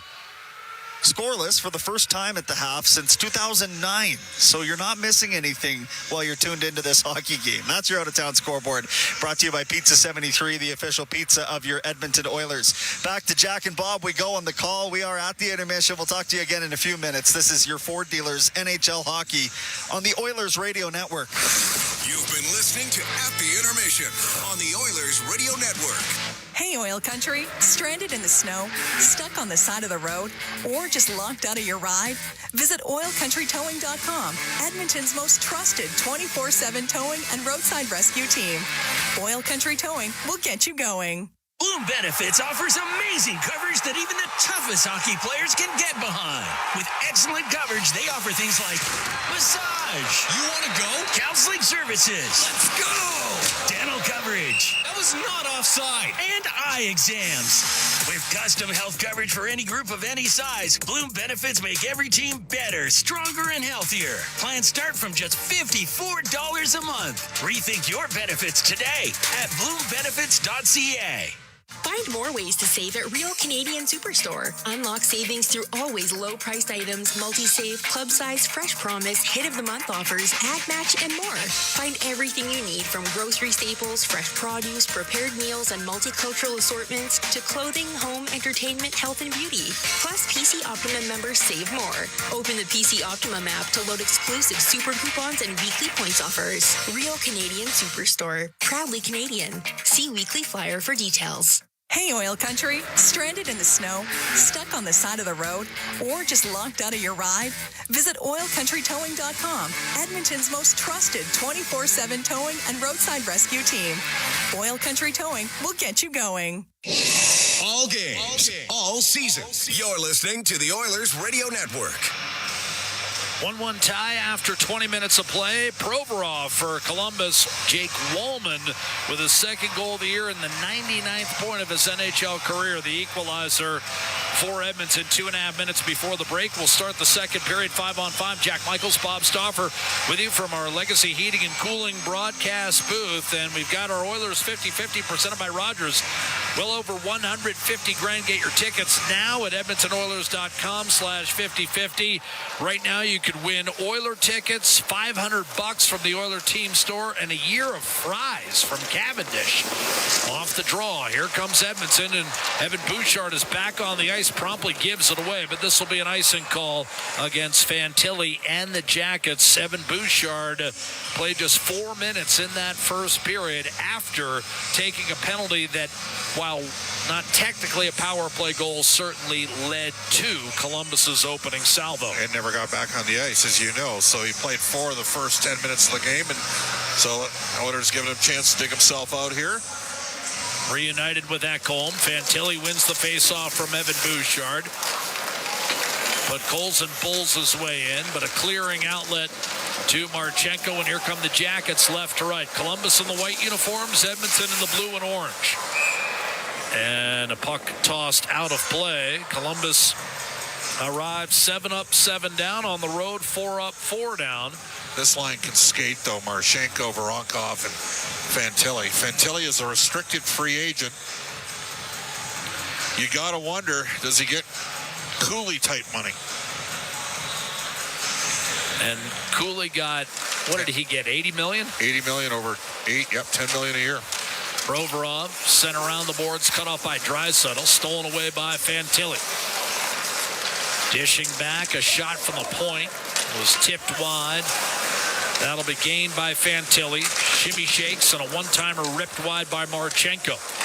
Columbus has a lot of guys not afraid to shoot the puck. This is not a team that's shy, and it really sticks out in a 32-team NHL where you see so many clubs, Edmonton included, trying to pass the puck into the net so often. Spilled in deep by Boone Jenner. And And the Jackets go on the attack. Swung around the boards. Matejchuk on it. Brett Kulak with a clear for Edmonton. Savoy at center.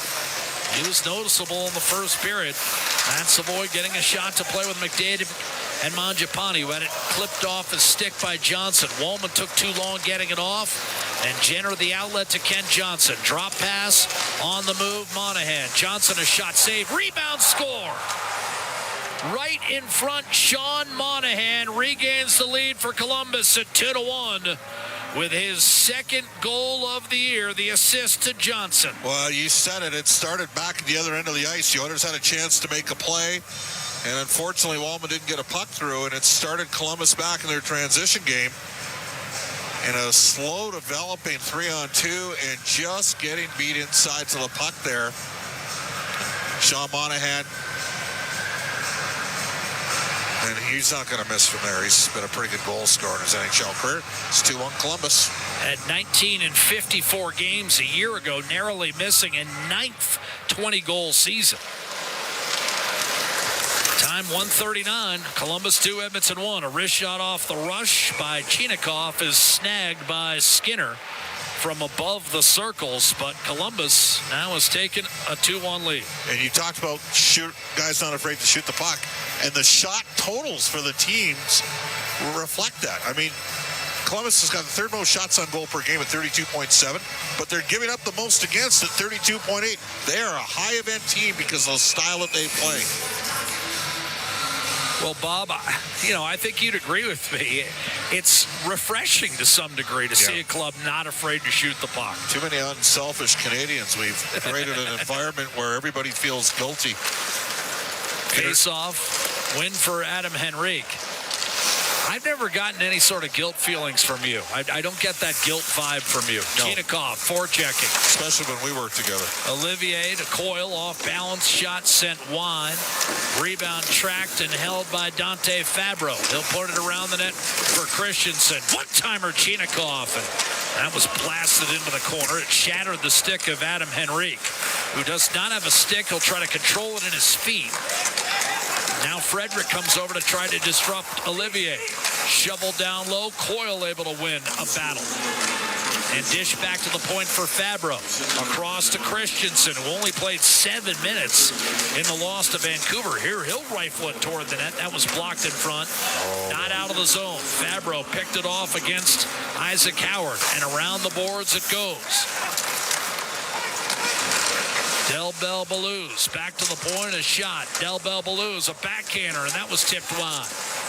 Del Bell Belouz to the point for Fabro.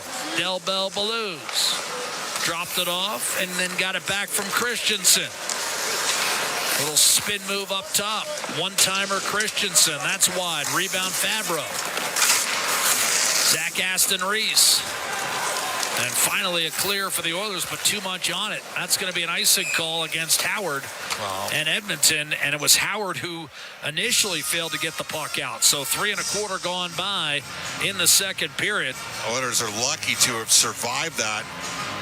Henrique's going to try to buy himself an extra second or two. He had the broken stick. I was going to say they haven't survived it yet. They've got to find a way to win this face-off and get it out of the zone.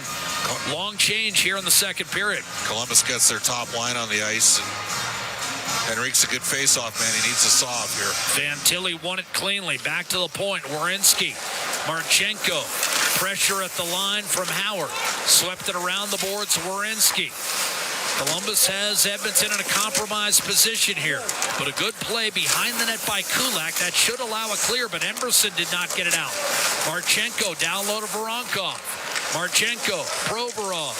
Werenski left point. Shot tipped by Frederick. Flutters to the corner. Grabbed by Marchenko against Henrique to Adam Fantilli. His shot blocked. Rebound Marchenko. Pressure from Kulak. Marchenko a wraparound, and that was denied. Emberson trying to seal it at the end boards, and now a smart play by Skinner as that puck was nudged free. Skinner's able to fall on it, and that will allow the requisite line change for Edmonton. 4 minutes into the second period with the Jackets having regained a 2-1 lead. I like that Chris He's deciding which forward line is going to go on the ice. I'm a little surprised that he's going to put Philp out there. Why do you say that? Well, D-zone draw. Maybe he would want to have Draisaitl out there against this line for Columbus. Now, it is a right side draw, and Philp's a righty. Philp wins the face-off for Monahan. Bob, I think at this stage of the year, just my opinion, the Oilers have to trust guys like Noah Philp to get that face-off. Because where are they going to be if they don't trust them in May, right? Yep, that's a fair comment. Up the gut. Send in deep. The training wheels have to come off at some point for a handful of players on the Edmonton roster. It's a year of transition, and like Stan Bowman said at the beginning of the year, it's not what this club looks like in October and November. It's what they're going to look like in March and April. Here's Curtis Lazar cutting Columbus off at the blue line, and he'll chip it behind the Jackets' defense. Werenski twists it free for Monahan, whose goal moments ago has made it 2-1 for the Jackets. Clear inside the Edmonton line. Darnell Nurse, a deflected puck. Roslovic skates into it, circles behind the net, centers, and that one off a skate. The intended target was Draisaitl, and it's quickly swung ahead. Werenski will jump up in the play. Ekholm hits Werenski hard. Matthew Olivier tried to carve it out of the corner. Draisaitl on his horse, lugs it to center, and jabs it behind Matejchuk. Rolling over to make a play on it is Severson. Matejchuk in close quarters will swing it up the left-hand side. Bouchard a centering pass and trying to go between the wickets. Draisaitl to Roslovic, not executed, but Colson. Now Bouchard takes a one-timer and a save made by Greaves. Rebound Severson. And he's able to poke it all the way back to center ice. Bouchard, rink wide to Ekholm, shot back in. Now it's Edmonton trying to ratchet up the pressure. Severson to Charlie Coyle. Return to Severson, and he'll reset for the Columbus Blue Jackets down the middle. That looked offside and is whistled as such. And because the pass originated from inside the Columbus blue line, it'll be an attack zone draw for Edmonton. Let's see how the Oilers respond here with McDavid's line. They just got scored on 5-on-5. Bob, is Zach Werenski an example of a guy who maybe doesn't get as much attention as he should because he plays in a secondary market? Well, I don't think, I mean, I think we could pretty much argue that about a bunch of guys in Columbus, right? I think we're talking about a top 5 defenseman on the planet. Well, that's what I mean. He's an elite player. Columbus, I mean, he's the closest thing to a superstar Columbus has. And, even you and I sometimes forget about him because we only see him twice a year. Here's McDavid. Down the right-hand side against Provorov. Cutting over is Darnell Nurse. Behind the net, Del Bel Balloons. Trapped. Savoy hustles it back to the point. Walman across to Nurse. Floats one to Connor McDavid. Oilers trail 2-1. Here's McDavid to the middle of the ice. Nurse turns it for Walman. Sent back down low. Mangiapane wrapped up. Oilers have not had a power play in this game. Here's McDavid behind the net. This feels like a shift that will result in an Edmonton power play, but McDavid gave it away. As I said that, and Columbus is able to reach center, and Lundestrom will jam it in deep. Played his first 7 years in the NHL with the Anaheim Ducks. Unable to build on a 16-goal season he had a couple years ago, dropped off to 4. Here's Werenski up the right-hand side to Marchenko. And the Jackets break out from center. Voronkov, high toss, settled by Fantilli and snapped around the boards. Little miscommunication. Lazar jumped into the seam, took it away from Severson, and now a long pass deflected away from Janmark by Werenski with 12:49 to go in the second period. The shots are even at 7 apiece. The Oilers do not have a shot in the first 7 minutes of this second period. And Sean Monahan has put Columbus on top 2-1. This is Ford Dealers NHL Hockey, the Oilers Radio Network. Edmonton knows great teams. For over 60 years, Chemco has helped build Canadian industry and invest in communities nationwide. Employee-owned and operated, and with over 2,500 skilled tradespeople, Chemco delivers complete solutions as one partner with many strengths. From engineering to construction, commissioning to maintenance, safely and on schedule coast to coast. Chemco cares, and a commitment to quality, safety, and community drives lasting impact nationally and locally. Learn more at chemco.com. Chemco, building industry, building Canada. Drivers seeking power, performance, and unbeatable value don't need to look any further than Freedom Ford. From the legendary F-150 to the rugged Bronco, the versatile Bronco Sport, and full lineup of SUVs built for every adventure, there's a perfect ride for every driver and every lifestyle. With financing rates starting at just 0%, hitting the road has never been easier or more affordable. Visit Freedom Ford on 75th Street in Edmonton and experience the thrill of driving your dream vehicle today. When the Oilers are on the ice, the big hits are a part of the game. But they shouldn't be a part of your drive. If you've been injured in a car collision, let James H. Brown & Associates and their over 200 years of combined injury law experience help you. Locally owned and proud Edmonton Oilers fans, James H. Brown & Associates is ready to support you with their unrivaled experience, unrivaled results, and unrivaled commitment. When accidents happen, head to jameshbrown.com.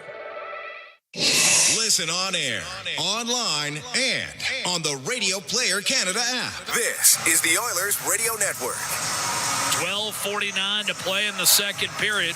Edmonton entering tonight's play at 6-6-4. Columbus also at a more traditional 500 record of 7-7, with 4 of their 7 losses coming by 1 goal, obviously all in regulation. So the Jackets feel they could be better, and they've dropped 3 in a row entering tonight, as have the Oilers, of course. McDavid, Savoy, and Mangiapane out there. Neutral zone draw. And here's Marchenko off the faceoff, slithering his way past Bouchard left wing. Tried to tuck it inside, broken up by Ekholm. Marchenko gives it up, Matejchuk. Walking the line, getting it back from Fantilli. And then nearly giving it away to Mangiapane. Stayed with it and sent it behind the net. Fantilli put it behind for Voronkov. Dmitry Voronkov to Marchenko. Skinner gives him a look. And Marchenko, when he tried to bank it off the back of Skinner's head, well, that puck died in the slot and was clear. Bouchard, little give and go down the seam. The return pass broken up from Mangiapane, and the Jackets will hustle it outside the zone, moving left to right. Here's a turn and a quick shot by Fantilli. Easy save with his stick by Stuart Skinner. And Darnell Nurse will take a peek up ice. This is a series traditionally dominated by the home team. Draisaitl looking for Podkolzin. Columbus 4th of a 5-game road trip. They have not gotten any of the first 3, so they're desperate. Edmonton coming off a 9-1 shellacking. You know the Oilers are angry. Here's a drive and a save on Walman by Jet Greaves off a beautiful cross-ice backhand seam pass from, you'll never guess, Leon Draisaitl. The only problem with that is the Oilers didn't have a net front. Right. So, or that and the fact that Walman didn't go to his off-speed pitch. Gave him a fastball. Tried to blow it right through his sternum. And Jet Greaves able to make the save.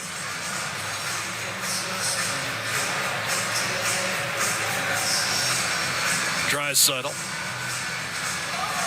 between Podkolzin and Roslovic. Wins the offensive zone draw. Here's Roslovic up top. One-timer Walman. Kick save made by Greaves. Rebound. Coyle. Deflected. Turned over by Provorov. And now Podkolzin gives it up for Leon Draisaitl. Again, no Ryan Nugent-Hopkins in Edmonton's lineup tonight. And he is not expected back in action for at least a week, we're told. Here's Walman, a pinch down the right-hand side. Maintains the zone for Podkolzin. Now Draisaitl against Werenski. Kicks it out, Walman to Nurse. A shot, kick save, Greaves. Rebound steered past Draisaitl, who tried to center, only to have it stolen by Coyle up to Matthew Olivier. He'll jump up, try to get around Darnell Nurse, poke checked off his stick. Lead pass up the left-hand side, Adam Henrique. He's got a tag back onside. He does. Henrique could not get it in initially. Finally got it past Fabro. Greaves will knock it down and leave it for Jake Christensen. He played in the Western Hockey League. Undrafted player now in his 5th year in Columbus. Turnover by the Jackets in the neutral zone. Shot off the rush, came off the inboards, poke free, and taken off the blue paint. Good alert play by Jenner to clear. Now an opening in the high slot for Trent Frederick. Monahan couldn't get it out. Brett Kulak, head and shoulder fake on Kent Johnson. He's ridden against the boards. Frederick guides it back to the point for Henrique. His shot walloped wide. Rebound to Emberson. Monahan took it away. Lead pass Christensen. Saw Kent Johnson, couldn't get it to him. So he'll take it in himself. Christensen to Johnson behind the Edmonton net as Columbus looks to extend here. Johnson tried to center. That went through heavy traffic. Christensen on it. Johnson tried to tuck it in front. Jenner couldn't get there. He was completely erased by Emberson. Kulak on the puck. Tipped away, battled for, and ultimately swept out by Trent Frederick. Here's Matejchuk, spilled in by Isaac Lundestrom. Kulak comes over to cut it off for Emberson. Hammered up the right-hand side. This will be an icing call against Edmonton with less than 9 minutes to go in the second period. We're past the midway point, a 2-1 game, and shots are tough to come by in this period. The Oilers only have 2. Again, Columbus, their games have the most shots on goal in the league. Combined 65 shots on goal, and we're halfway through this game. We got 17 shots on goal. 9-8 for the Oilers. Yeah, I said Edmonton only has 2. Well, Columbus has 4, but one of them have gone in. Sean Monahan, a backhand rebound. Face-off win for Fantilli. Provorov. Here's Werenski. Janmark fell down briefly. He's making his season debut tonight for the Oilers. And now fired down low. Centering pass deflected away from Fantilli. Frederick didn't get it out. Now Emberson has it stolen. Marchenko trying to shimmy his way past him. Can't do it. Double teamed in the corner. Brushed it back to Provorov. Marchenko loads up. Shot was smothered by Janmark. Marchenko back on the puck. Werenski dropping it off. Provorov. Marchenko peering inside. Nothing there. Werenski shooting. Glove save made by Skinner. And quite frankly, Edmonton needed a whistle there. 8:12 to go in the second period. Columbus, another determined push. Skinner comes up with a solid save. Score, Blue Jackets 2, Oilers 1 from Rogers Place, downtown Edmonton on a mild mid-November afternoon. It's the Edmonton Oilers trailing by a goal on home ice on the Oilers Radio Network. Experience the exciting casino action at 3 Century Casino locations. Edmonton, St. Albert, and Century Mile. Dine at one of their amazing restaurants featuring daily specials. Take in the ultimate game day experience at Selly Sports Bar and Lounge. Check out the best in live entertainment at any amazing location. Plus, enjoy a great selection of casino gaming options and off-track betting. Feel the thrill of live horse racing at Century Mile Racetrack. Don't miss a second of the action at Century Casino. Can an energy provider make you feel carefree? We think so. Because who doesn't like to be surrounded by good energy? Great rates, always. Gimmicks, never. Perks that reward your loyalty and energy experts who know what's what. Carefree just feels good. Encore by EPCOR, your carefree electricity and natural gas provider. Customers are free to purchase natural gas or electricity services from a retailer of their choice. For a list of retailers, visit ucahelps.alberta.ca or call 310-4822 toll-free. Hey, Paul Brandt here. Big skies, rugged landscapes. Now that's Alberta in a nutshell. And if you're looking for an SUV that can keep up with this place, check out the Ford Bronco. Built for those who crave adventure, with serious off-road capability and style to spare. Whether you're hitting the mountain trails or exploring the back roads, it's the perfect ride for those who want to experience everything this province has to offer. The Ford Bronco. Adventure awaits at your Alberta Ford dealer. And tell them PB sent you. All games, all seasons. You're listening to the Oilers Radio Network.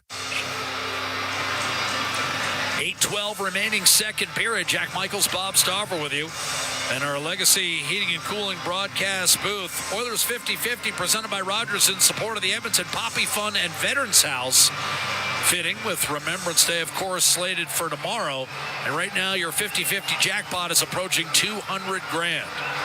Get to EdmontonOilers.com/5050 and claim your tickets now. We got Coyle against Draisaitl, a clean face-off win for the Edmonton center iceman. But jumping up is Werenski. Couldn't get a shot on net, and so it was tossed back in by Provorov. Provorov and Monahan with the Columbus goals. Jake Walman, the only man to beat Jet Greaves to this point. Here's Draisaitl working his way through the neutral zone. McDavid to the net, backhanded out in front, stolen by Roslovic. A shot tipped away by Provorov. Is coming out of the timeout. Chris Knobloch, for at least the second time tonight, loading up McDavid and Draisaitl 5-on-5.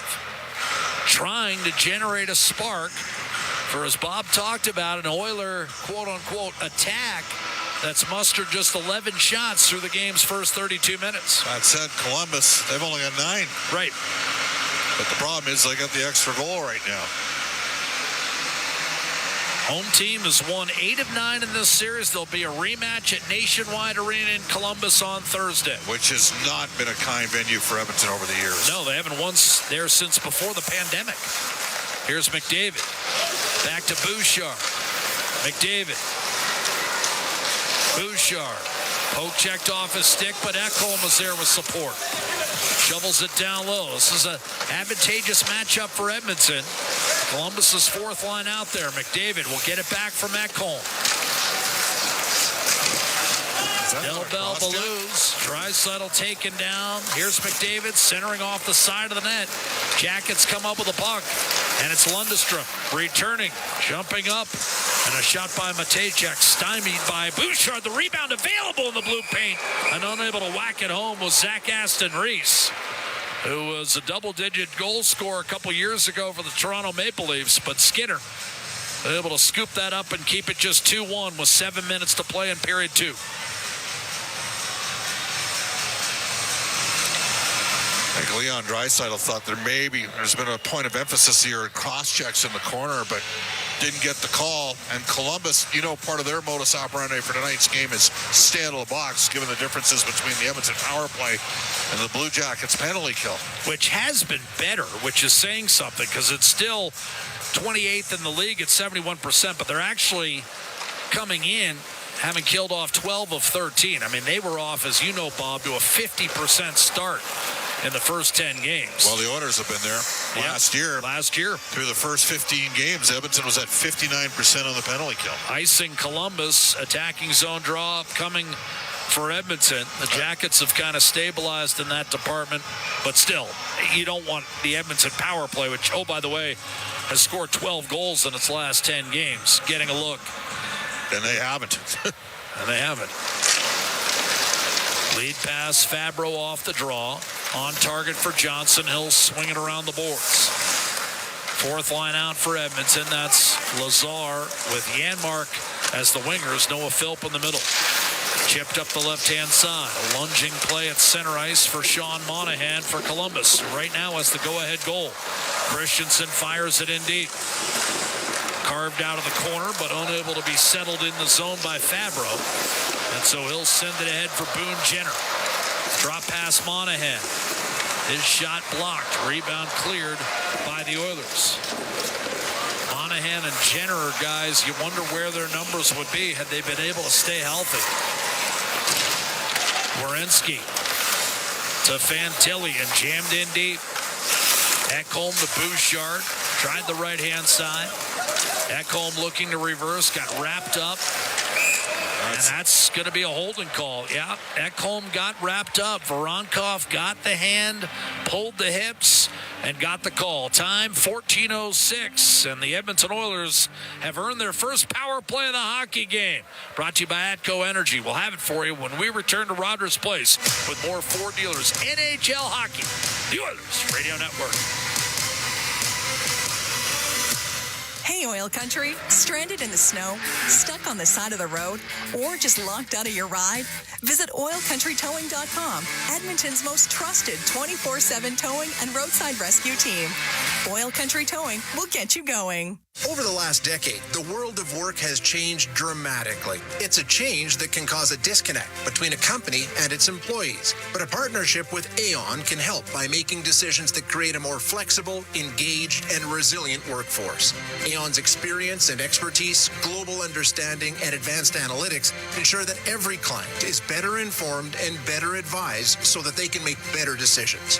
Whatever the next decade brings, Aon is in the business of better decisions. If you ever find yourself needing collision repair, CarStar is here to help make accidents unhappen. Any make, any model. That said, there are some accidents CarStar can't make unhappen, such as accidentally waking a hibernating bear, accidentally biting into a raw habanero pepper, accidentally throwing a frisbee at a beehive. CarStar, Canada's trusted collision repair expert, is here to make car accidents unhappen. For a location near you, visit carstar.ca. Hey, Oil Country, stranded in the snow, stuck on the side of the road, or just locked out of your ride? Visit OilCountryTowing.com, Edmonton's most trusted 24/7 towing and roadside rescue team. Oil Country Towing will get you going. Listen on air, online, and on the Radio Player Canada app. This is the Oilers Radio Network. 2-1 hockey game, Columbus. Late second period. Jack Michaels, Bob Staver with you in our Legacy Heating and Cooling broadcast booth.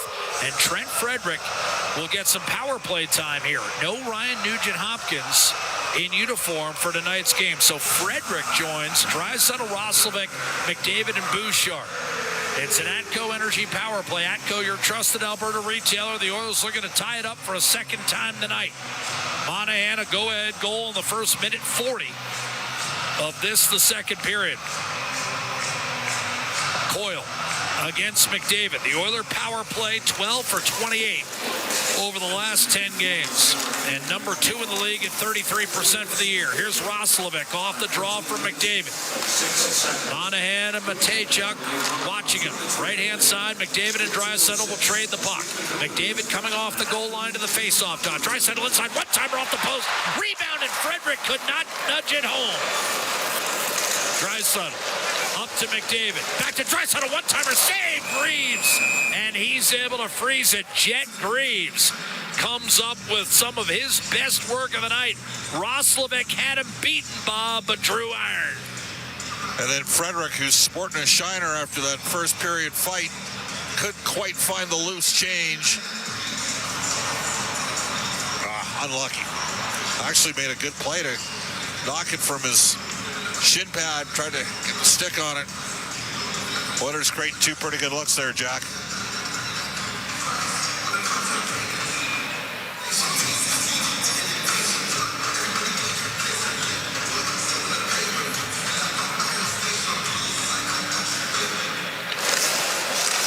Off the draw, McDavid fields a cross-seamer from Bouchard and tried to get it to Draisaitl and just fumbled it off his stick.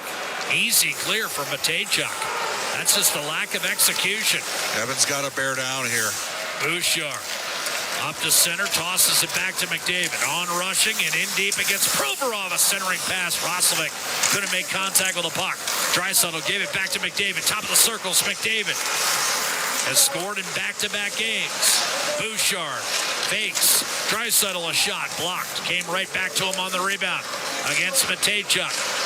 Bouchard to McDavid, left circle, crossing, Draisaitl, no shot. Bouchard, fake the one-timer, now shoots, and a blocked shot. And here comes Columbus shorthanded. Jenner's got to hustle. Bouchard back defensively. Boone Jenner, a backhander off the rush, and a save made by Stuart Skinner. 4.5 to go in the period. 30 seconds left in the Atco power play. Draisaitl and McDavid remain on the ice. Draisaitl carries it in. McDavid cuts to the middle. Poke checked off a stick. Draisaitl chopped it across to Walman. Got it back from Roslovic. Draisaitl. 6 power play goals on the year. McDavid. Walman a shot. And that blistered just wide. Rebound one-handed up ice. And eventually cleared by Matthew Olivier. And that's a win for Columbus's PK unit, Jack. 13 for their last 14. They're starting to dig their way out of an early season. I don't even know whether you could call it a slump. It was more like a tire fire, but they're starting to get it going in the right direction. And play whistle down with 3:42 left in the second period. Offside. Right on the blue line Whistled there. against Edmonton.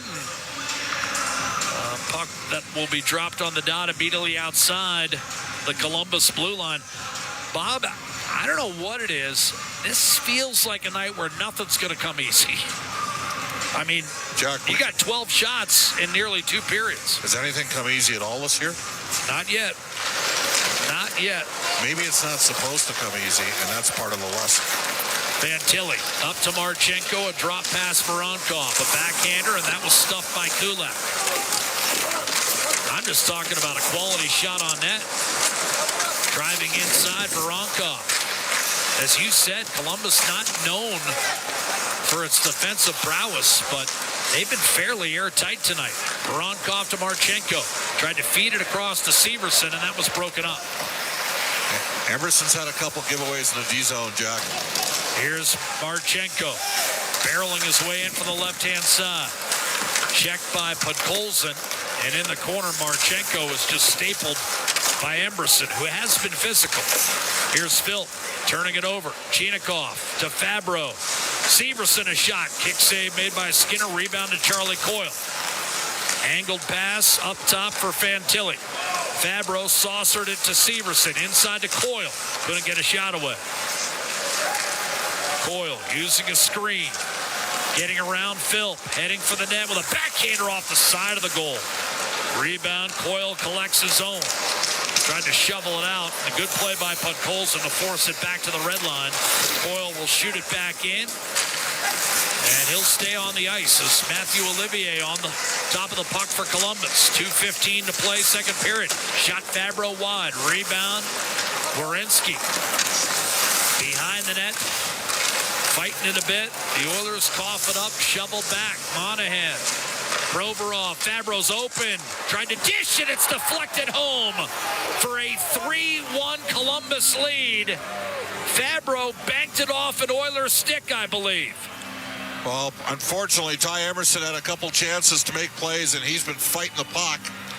Oilers had 2 chances to clear. They had Philp out there with Mangiapane and Podkolzin and couldn't get it out. Kulak and Emerson had about been out there a while. Did Jenner get this? Yeah. Yes, he did. Boone Jenner tipped it home.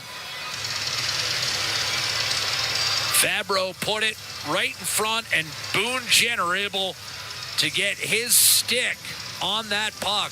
But that's a smart play by Fabro, Bob. Yeah. Kind of just, Jenner basically made himself like Zach Hyman. It was going to go in off of one way or the other. And the crowd further quieted as the Jackets had the first 2-goal lead of the night for either team.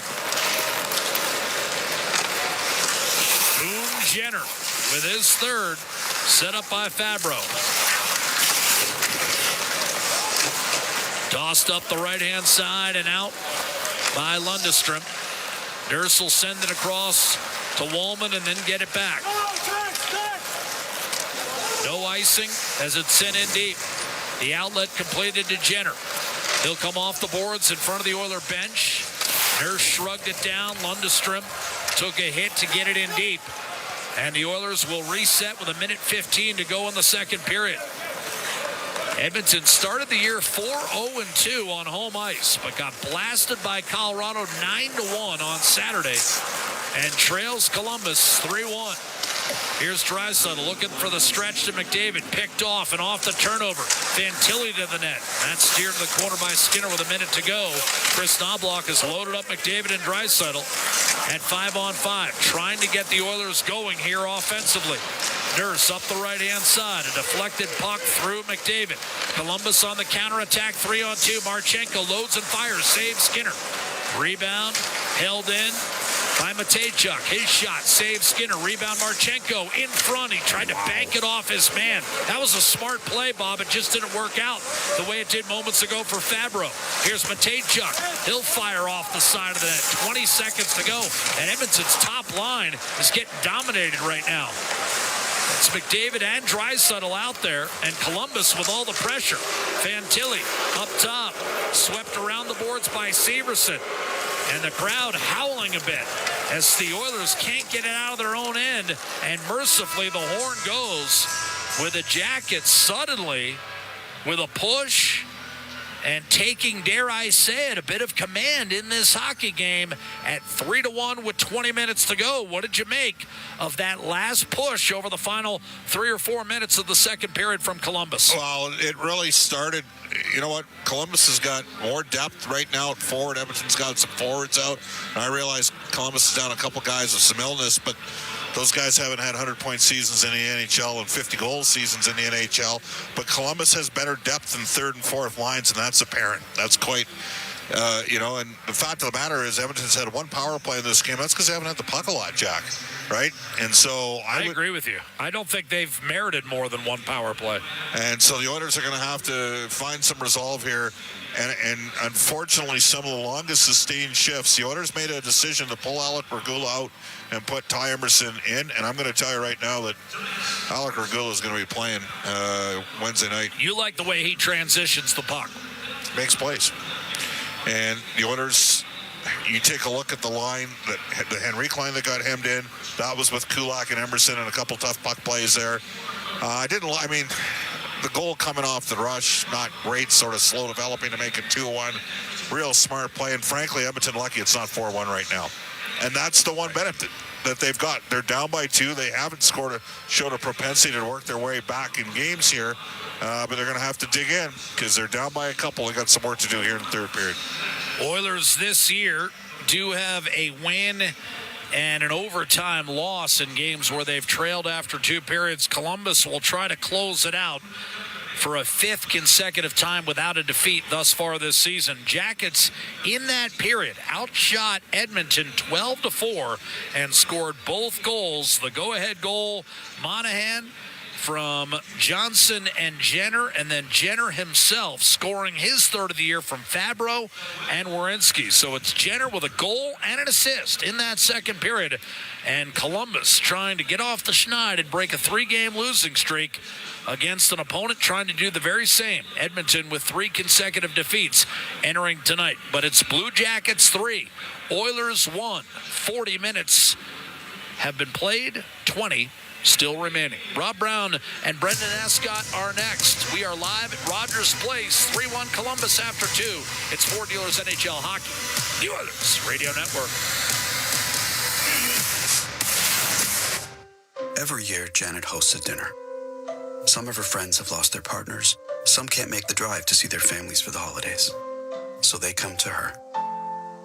In 2021, Janet's home was one of many in Western BC that flooded. It looked like her dinner wasn't going to happen that year. Until the Canadian Red Cross helped get her back in her home in time to host. Help keep traditions like Janet's alive this holiday season. Donate at redcross.ca and have your donation triple matched. The same AI-powered technology that helps Oilers fans move through security efficiently at Rogers Place is also available for Edmonton area schools, hospitals, and workplaces. Evolve Technology, proud partner of the Edmonton Oilers and official security screening partner of Rogers Place, helps identify potential threats and create safe experiences at hockey games and wherever people gather. Visit Rogers Place to experience Evolve live or check out evolve.com for more information. That's EVOLV.com. This is At the Intermission on the Oilers Radio Network. McDavid coming off the goal line to the faceoff dot. Draisaitl inside, one-timer off the post. Rebounded. Frederick could not nudge it home. Draisaitl up to McDavid. Back to Draisaitl, one-timer save. Greaves. And he's able to freeze it. Jet Greaves comes up with some of his best work of the night. Roslovic had him beaten, Bob, but Drew iron. That's our highlight zone, brought to you by Century Casinos. All in, all games, all season. Century Casinos with 3 great locations in Edmonton, St. Albert, and next to Edmonton International Airport. Welcome to the winner's zone. 3-1 is the score line through 40 minutes of play. The Oilers managing just 12 shots on goal through 2 periods.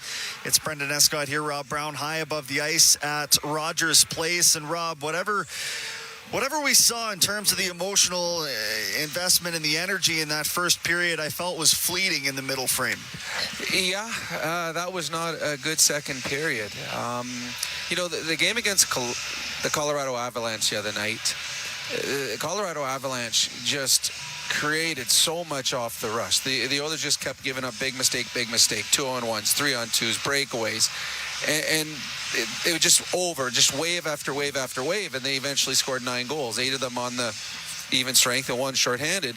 Well, this has been a completely different game, and especially in that second period, we have seen in the past when Connor McDavid's line or Leon Draisaitl's line get extended time in the offensive zone where they do crisscross at the blue line and they keep it in for 20, 30, 40, 50 seconds. And we've seen that over and over. But usually it's Connor's line or Leon's line. In that period, it was the Columbus Blue Jackets shift after shift after shift, extended time in the offensive zone. That exhausts the 5 players on the ice, not only for that shift, but for the next time they come out.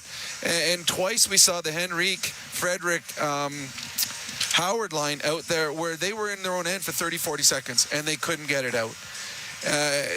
Then we saw at the very end the McDavid and Draisaitl line out there. They couldn't get the puck out. So we saw one game the other night where the Oilers just kept making big mistakes. Tonight, they're not making big mistakes. They just can't make a play in their own zone. They can't make the first pass to get it out. Poor Ty Emberson, he's had 5 or 6 times where the puck was on a stick in his own zone, and he'll turn it over or he'll push it towards a guy and it'll hit a skate and it'll come back. But it's not just him. This is a game where the Columbus Blue Jackets, they controlled that period. We sit up in the press box. Our right, when we look to our right, we see the Oilers' end. We look that way almost the entire period outside of the penalty that Columbus took where the Oilers were on the power play. That was the only sustained pressure that the Oilers had in that middle 20 minutes. So the only thing that, if you want to take a positive, Columbus only scored 2. Because they spent the entire period in Edmonton's end.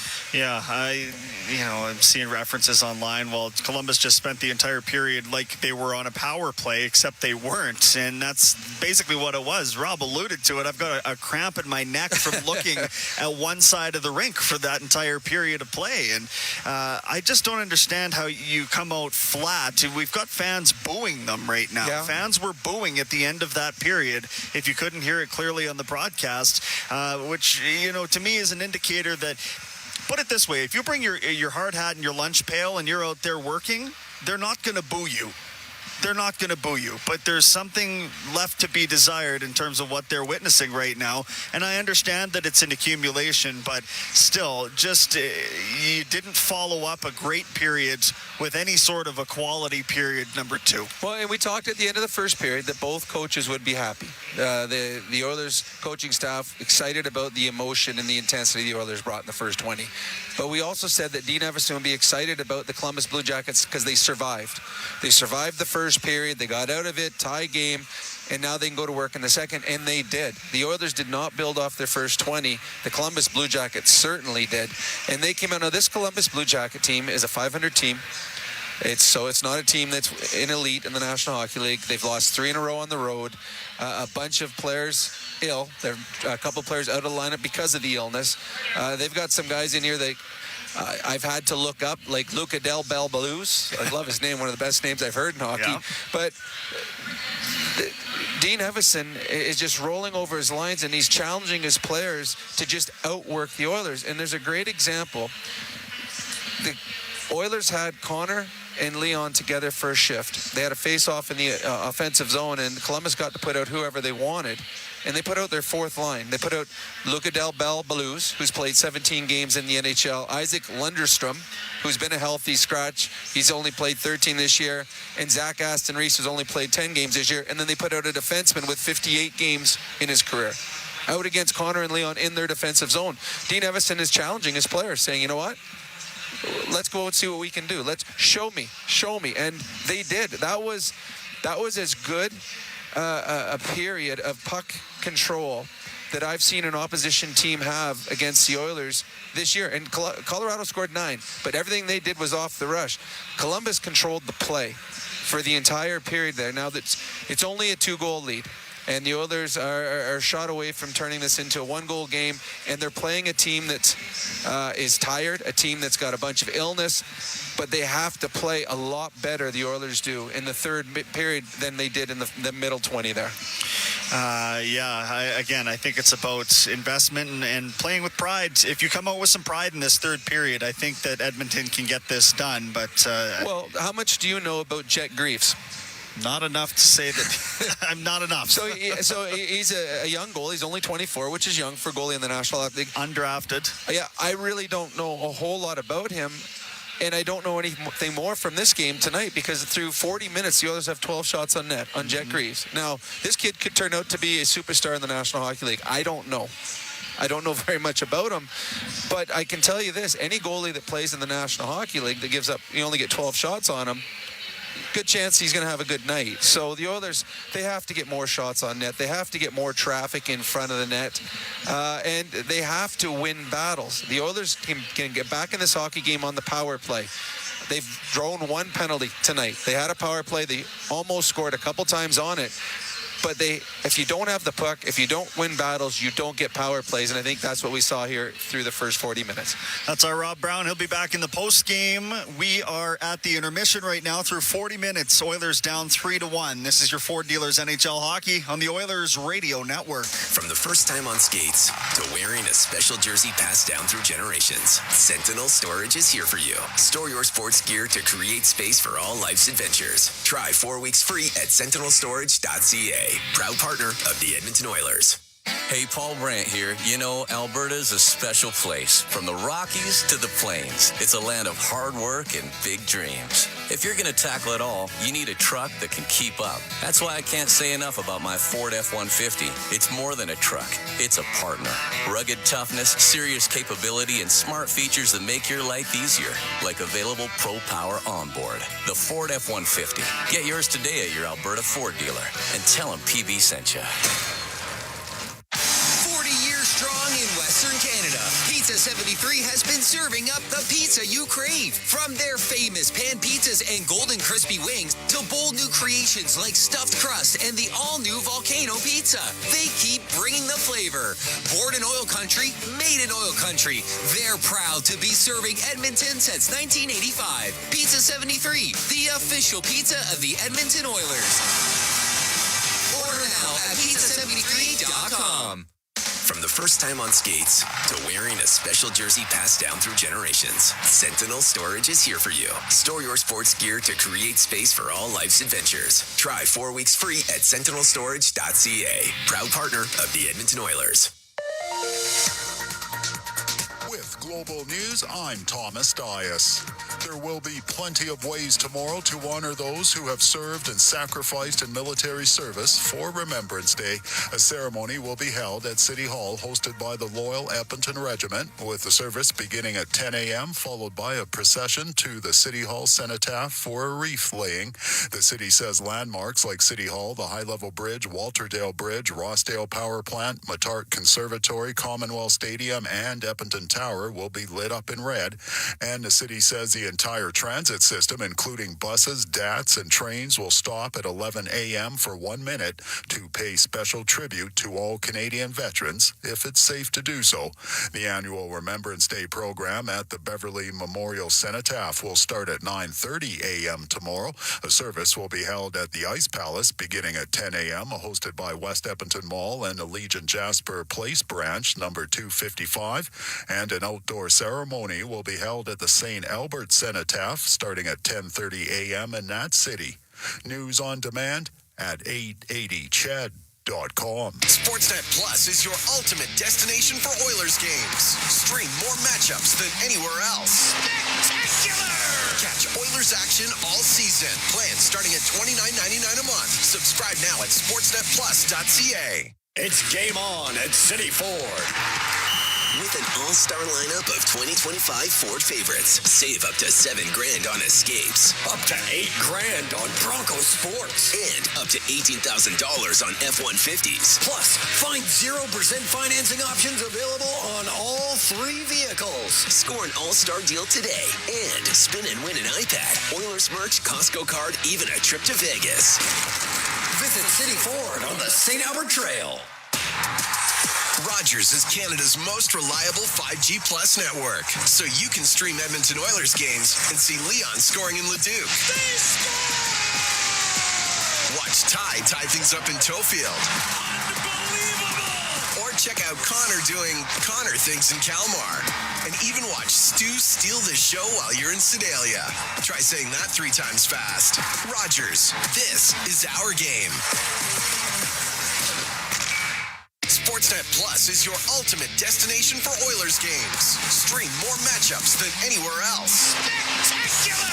Catch Oilers action all season. Plans starting at $29.99 a month. Subscribe now at sportsnetplus.ca. This is At the Intermission on the Oilers Radio Network. And it's time for the out-of-town scoreboard, brought to you by Pizza 73, the official pizza of your Edmonton Oilers. Going on right now, the Panthers with a 1-goal lead in Vegas over the Golden Knights. Jesper Boqvist has the goal. It was unassisted, coming 4 or so minutes into that game. The Islanders 3-2 victors over the Devils in overtime in New Jersey. That was Matt Barzal, overtime winner, and the Rangers put up a 6th spot on the Predators, scoring a bunch on home ice, which has been hard for them to do this year. 6-3 the final over Nashville.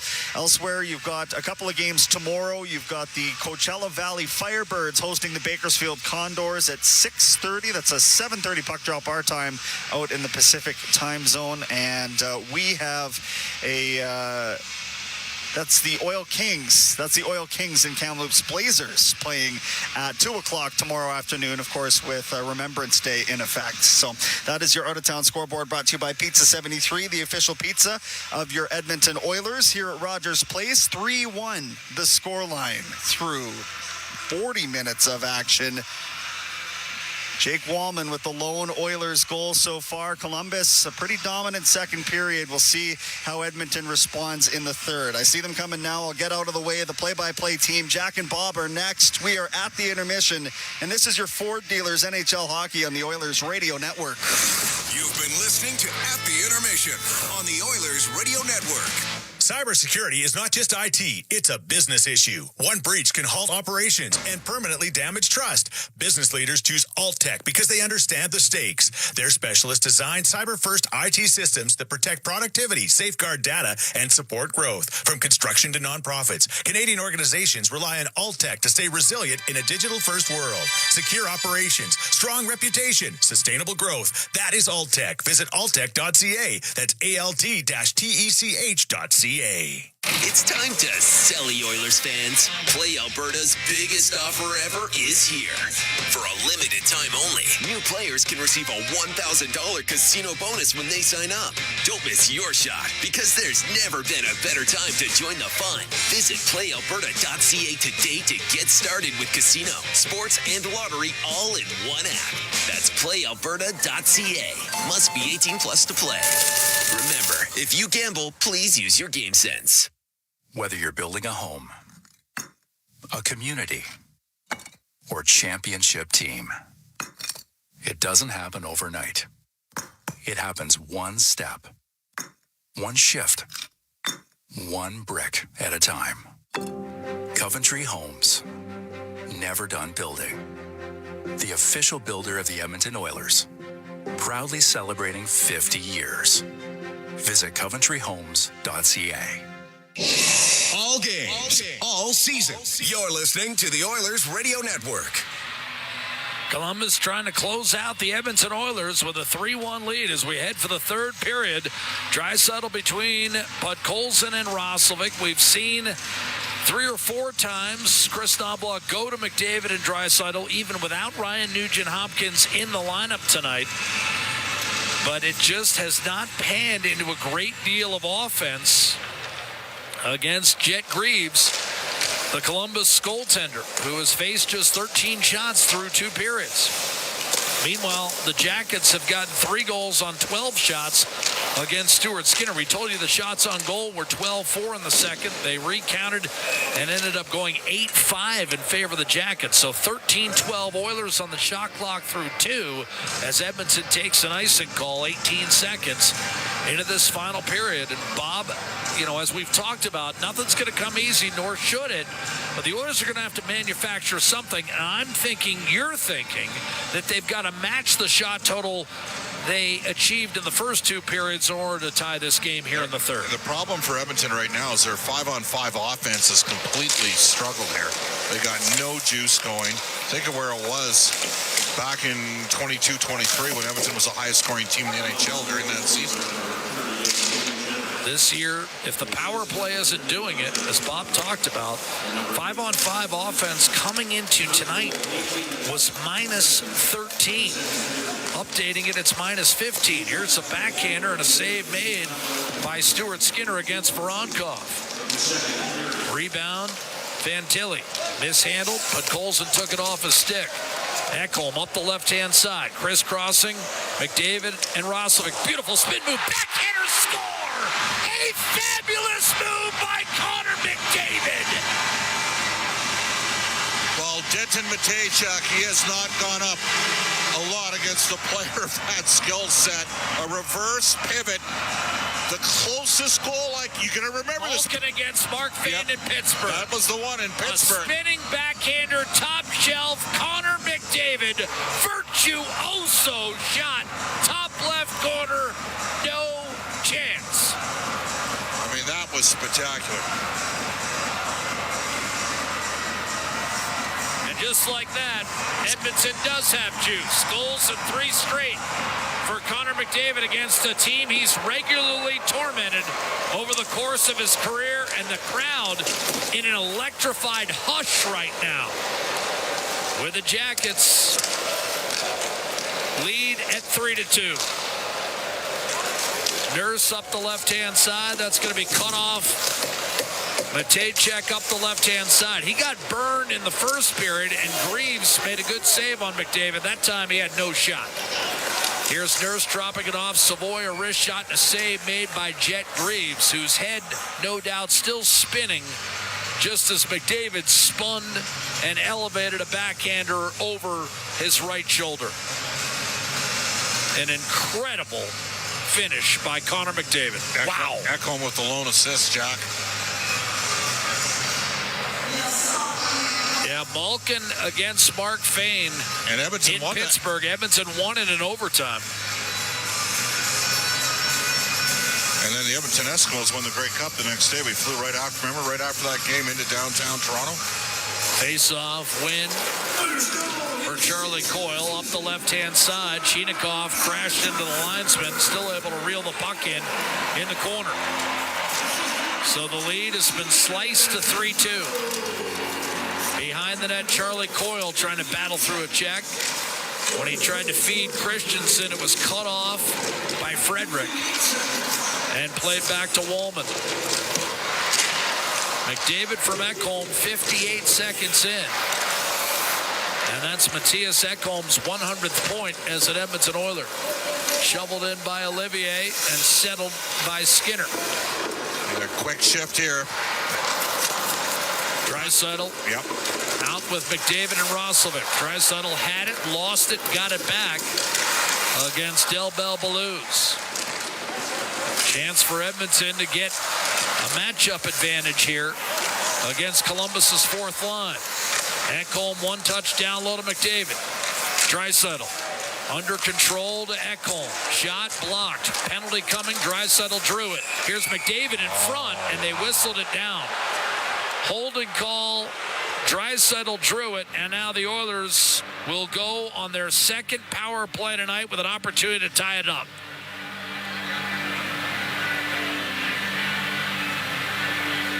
What's going on here? Did he even this call up here? Well, the initial penalty is Zach Aston Reese, so hold on Draisaitl. I can't imagine what the infraction would be against Edmonton. I didn't see anything resembling a penalty. They're having a long conversation here. This is a long chat. And I'm not sure what it would be necessarily concerning.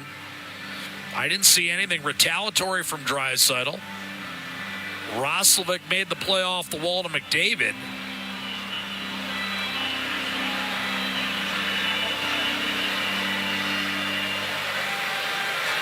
Unless they're saying a stick was slashed out of a Columbus player's hand. Number 27, 2-minute minor hooking. Edmonton, number 97, 2-minute minor holding the stick. There it is. McDavid took the stick from Zach Aston Reese. Yep.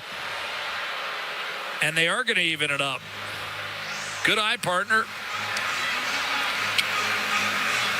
It was on the backside of the play.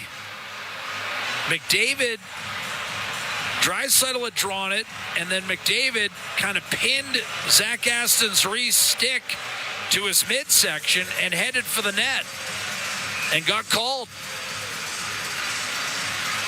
So 4-on-4, which stifles some of the momentum that Edmonton had generated there.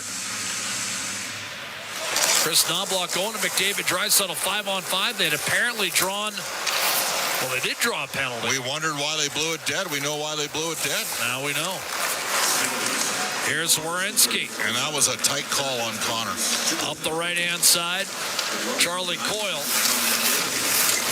In the corner, Boone Jenner. 4-on-4 hockey for 2 minutes. Crowd none too happy. Bouchard able to wrestle it free onto Draisaitl. His sidecar is Rosalick. Tried to hit a cutting Ekholm. That pass was intercepted by Zach Werenski. Columbus 3, Edmonton 2. Here's Werenski challenging, shooting, and a save made by Skinner. Rebound Werenski. Hard rim around the boards. Adam Fantilli.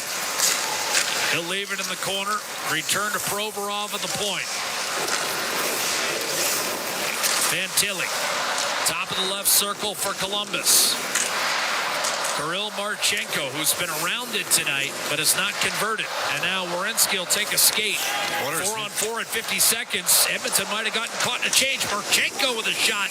Blocked and sent out of play by Evan Bouchard. Columbus correctly read the fact that Edmonton was going to change and almost caught the Oilers. That was a sloppy change by Edmonton and nearly a conversion.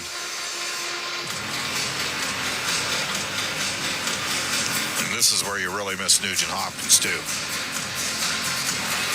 McDavid, a breathtaking backhander, elevated up over the right shoulder of Jet Graves to cut it to 3-2. Face-off win for Adam Henrique, and Nurse will take a skate. He's out there with Walman and Mangiapane to round out the quartet. Here's Walman dropping it off. Mangiapane, a shot and a kick save made by Greaves. Henrique was near the rebound. Walman flicked it back to Nurse, and Edmonton will reload here in the neutral zone. 15:45 to play. Fantilli with a steal. Gets it back and scores from Marchenko. And just like that, the Jackets regain a 2-goal lead at 4-2. Adam Fantilli, a beautiful give and go from Kirill Marchenko. Well, Andrew Mangiapane cannot make that play. Just a dead stone giveaway. He's -3 in this game. Edmonton has possession of the puck, and he gets stripped. And an absolute rip job, high glove side by Fantilli. And a good look from Marchenko. Time 4:19, 4-on-4, which last year in particular was a strength of Edmonton's, but now Columbus back up 4-2. And the Jackets have 4 goals on 14 shots against Stuart Skinner. Here's Vasily Podkolzin in from the right-hand side. Fabro against Sean Monahan. Think of the swing of momentum here, Jack. McDavid scores a brilliant goal. Oilers think they're getting a power play. It's a big change. Wrist shot. You know, when we said it at the time, that's negated some of the momentum. And Columbus, 4-on-4, creates a turnover and buries it. And Marchenko's been around it all night. He set up Fantilli that time, and maybe that's the goal that gets Adam Fantilli going. And this is his 3rd NHL season. But Colson wins a battle in the corner, then stumbled down. He felt like he might have earned a penalty there, but none forthcoming as Columbus clears through neutral. Bouchard across, Ekholm. Up the gut to Leon Draisaitl. He'll gain the line. Flashed in deep. Back to 5-on-5 hockey here. Frederick could not contain down low. Voronkov down the left-hand side. Olivier skating well. Brushed off a stick by Ekholm and then lifted back to center. Draisaitl, a good play to Noah Philp. He's in. Philp ditches back, and that was broken up. Noah Philp had a lane to shoot. Draisaitl couldn't get one off and cleared by Isaac Lundestrom. And I wouldn't be surprised if Draisaitl has a quick chat with Noah Philp saying, hey. You got a good shot, use it. Well, and I gave you the puck for a reason, right? He doesn't want it back. Howard tried to center. That was broken up. Back behind the net, Curtis Lazar. Kulak winds it along. Matthias Janmark, first game of his season. A guy who traditionally picks up his game for the postseason. Boone Jenner whips it through the neutral zone. Grabbed by Kulak back in his own end. 13 and a half minutes left in regulation. 4-2 Columbus. Spilled in by Isaac Howard. Hard rim by Jake Christensen up the right-hand side. The Jackets are out. Gaining the line is Marchenko. Busting down the seam. Couldn't get a shot away. Cleared back to center. Rifled back in by Christensen. Darnell Nurse up the left-hand side. McDavid had it stripped. Nurse tried to give it back to McDavid. Off target. And taken by Fabro. And now Columbus will kill some time. Werenski curls back behind his own net. Gives it up for Fantilli. Got around Matt Savoy. Adam Fantilli just scored moments ago to make it 4-2. Sent in deep by Aston Reese. Kept alive by Lundestrom. Aston Reese coming off the end boards. Delivers to Provorov. His shot wide. Rebound taken by Mangiapane, whose turnover led directly to Columbus's fourth goal. Savoy able to slash it in deep. Werenski on it for Columbus. McDavid hovering. Hard rim Werenski. They're going to wave off icing here. Bouchard back to collect for Edmonton. Ekholm under pressure. Coughed it up. Zach Aston Reese will wind it along to Olivier. Could not hold the zone. And Roslovic and Draisaitl will break out with Podkolzin.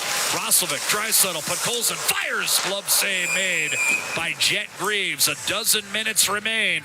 Columbus 4, Edmonton 2. This is Ford Dealers NHL Hockey, live from Rogers Place, the Oilers Radio Network.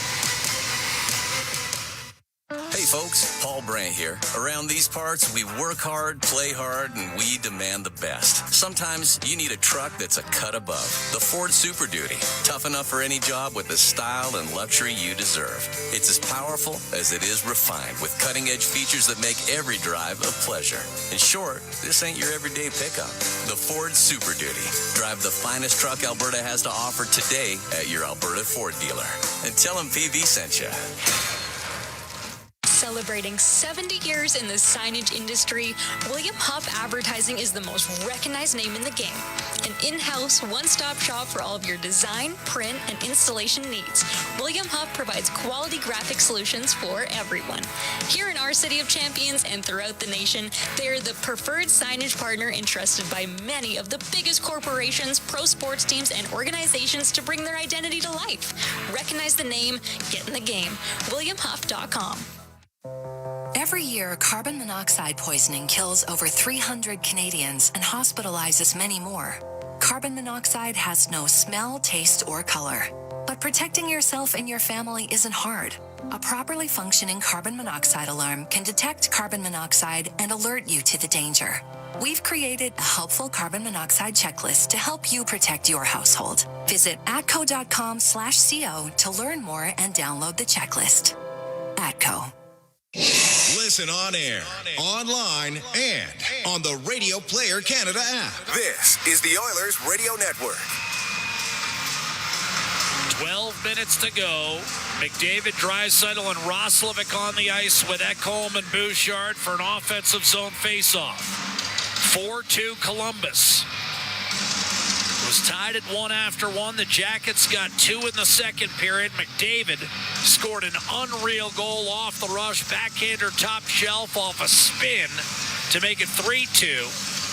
And then after a penalty was canceled out and turned into a 4-on-4 instead of an Edmonton power play, Fantilli scored in the ensuing 4-on-4 to cancel out The momentum generated by McDavid's spectacular goal. Now Roslovic to take the face off. To Jet Greaves' left-hand side. Both teams riding 3-game losing streaks. Provorov up the right-hand side. That's going to be an icing call against Columbus. 11:53 remaining, third period. With the Jackets on top, 4-2. Edmonton boards a plane tomorrow, flies all the way to Philadelphia for the opener of a season-long 7-game, 12-day road trip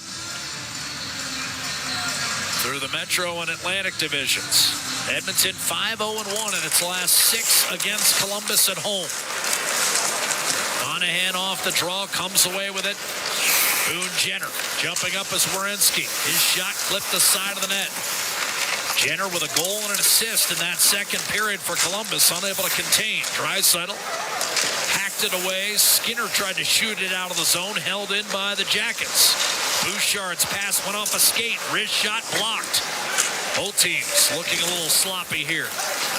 Johnson had Monahan wide open, couldn't get it to him. Got wrapped up with Ekholm, who smartly booted it away for Evan Bouchard, the outlet to Leon Draisaitl. He'll break around one-man look for McDavid, cut off by Werenski. And that's the problem. When you load up McDavid and Draisaitl, they can have Werenski out there all the time against them. Great two-way defender that can really skate. And you've just drained a minute off the clock, and now, theoretically, you don't get those guys back out there until about 8 minutes remain. And you don't have Nugent Hopkins, remember, in the 2C hole to be a real threat on the other line that doesn't have either McDavid or Draisaitl on it. Flipped in, stopped at the line by Columbus. Falling down was Olivier. He thought he was tripped. The Oilers come up with a puck. Darnell Nurse to Walman. One touch on to Vasily Podkolzin. He'll hit the line. Henrique is centering this line. Frederick is the other winger. Frederick will toss it back down low to Podkolzin, who's played a good game tonight. Up top for Walman. Podkolzin could not contain. Slashed up the left-hand side and out by Olivier, who followed it up and will take the puck and hard charging toward the net, trying to power his way through Walman, who was strong on the stick, and Olivier can't believe it. Matthew Olivier cannot believe no penalty was called there on Jake Walman. Janmark, you didn't think that was clean, Bob? I thought at live speed, Walman just overpowered him. Tight call. I understand why he was yapping. Here's Emberson. Up the left-hand side. Howard backhanded it in off a skate. Marchenko threw it around the boards. Fantilli didn't get enough on it to get it out. Janmark did well to find the puck and keep it in.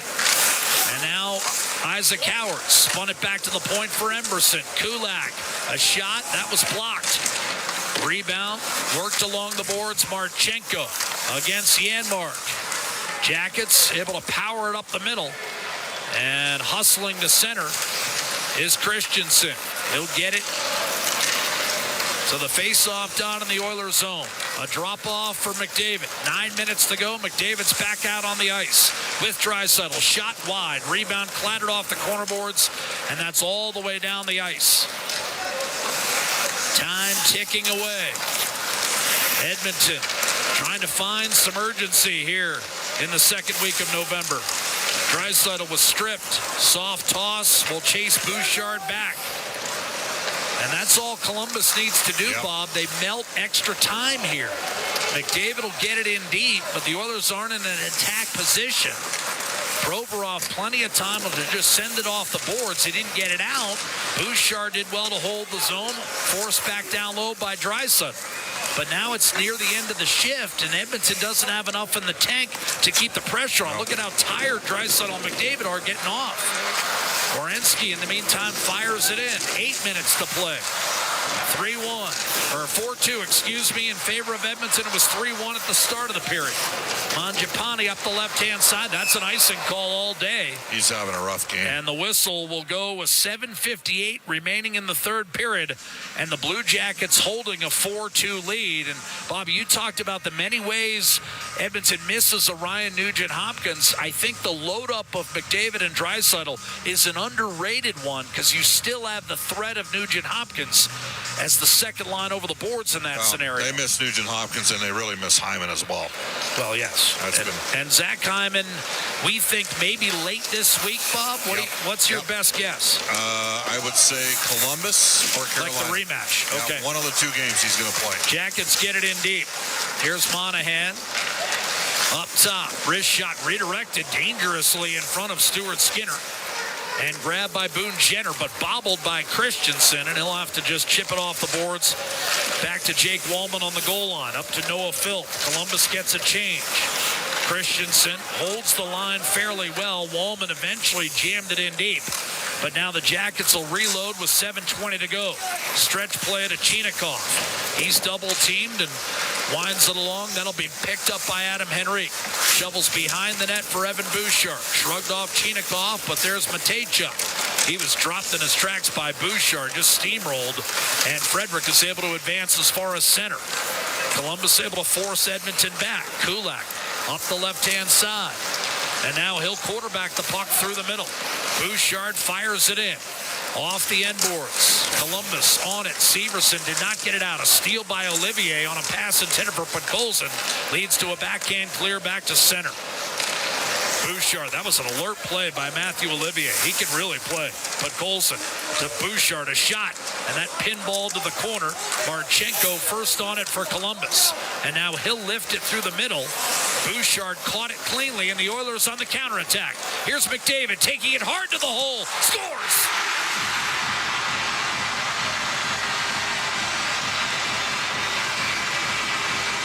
Connor McDavid trying to will Edmonton to victory. His second of the period, it's 4-3. Well, Bouchard with the intercept in the neutral ice area. The Oilers had started a line change, and McDavid absolutely blows past two Columbus Blue Jackets.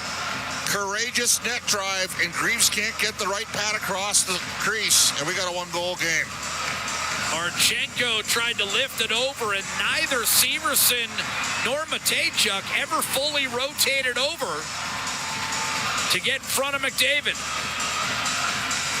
4-3. A lot of time left. 6:21 to go. McDavid's out there with Draisaitl and Roslovic.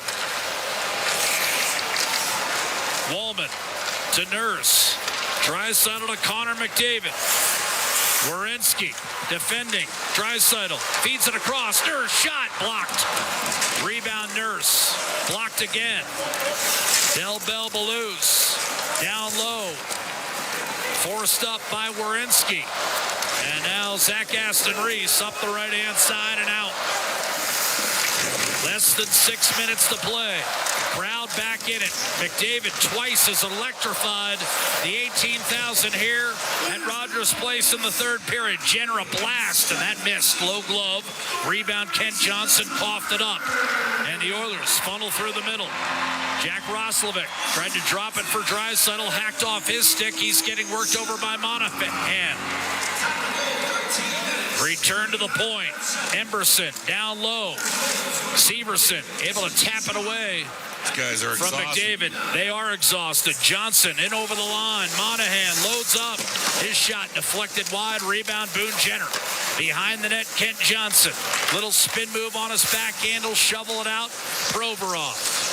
To the point. Wrist shot wide. Rebound. Johnson was sitting there, but the puck eluded him on the carom. Draisaitl is dead tired as he comes off on a change. Less than 5 minutes left in regulation. Oilers trail 4-3. Here's Matt Savoy. Poke checked away from Isaac Howard. Columbus could not get it in deep. Charlie Coyle and Chinikov's second effort. They muscle it down low for Stuart Skinner to handle. Up the left-hand side, Olivier forced it loose. Coyle shot, save Skinner. Rebound Janmark, and that dislodged the mask from Stuart Skinner. And we'll have a whistle and a timeout on the ice with 4:28 to play in the third period. Connor McDavid, 2 superlative goals here in the third, trying to single-handedly bring Edmonton all the way back. It's Columbus 4, the Oilers 3. This is Ford Dealers NHL Hockey, the Oilers Radio Network. Looking for custom flags, banners, or canopy tents? Aurora Flags and Banners has a dedicated team to provide you with custom solutions and quality products. Aurora Flags has proudly serviced Canadian businesses and organizations for more than 30 years. Get a quote today at auroraflags.com. Our people, our team. It's what business owners almost always say is their most important resource. But strong businesses don't just find great people. They make sure their teams stay healthy, engaged, and performing at their best. A benefits plan from Alberta Blue Cross is more than just drug and dental. They support the whole person with flexible coverage levels that fit the size and circumstance of your business. Find a plan that gets results at ab.bluecross.ca.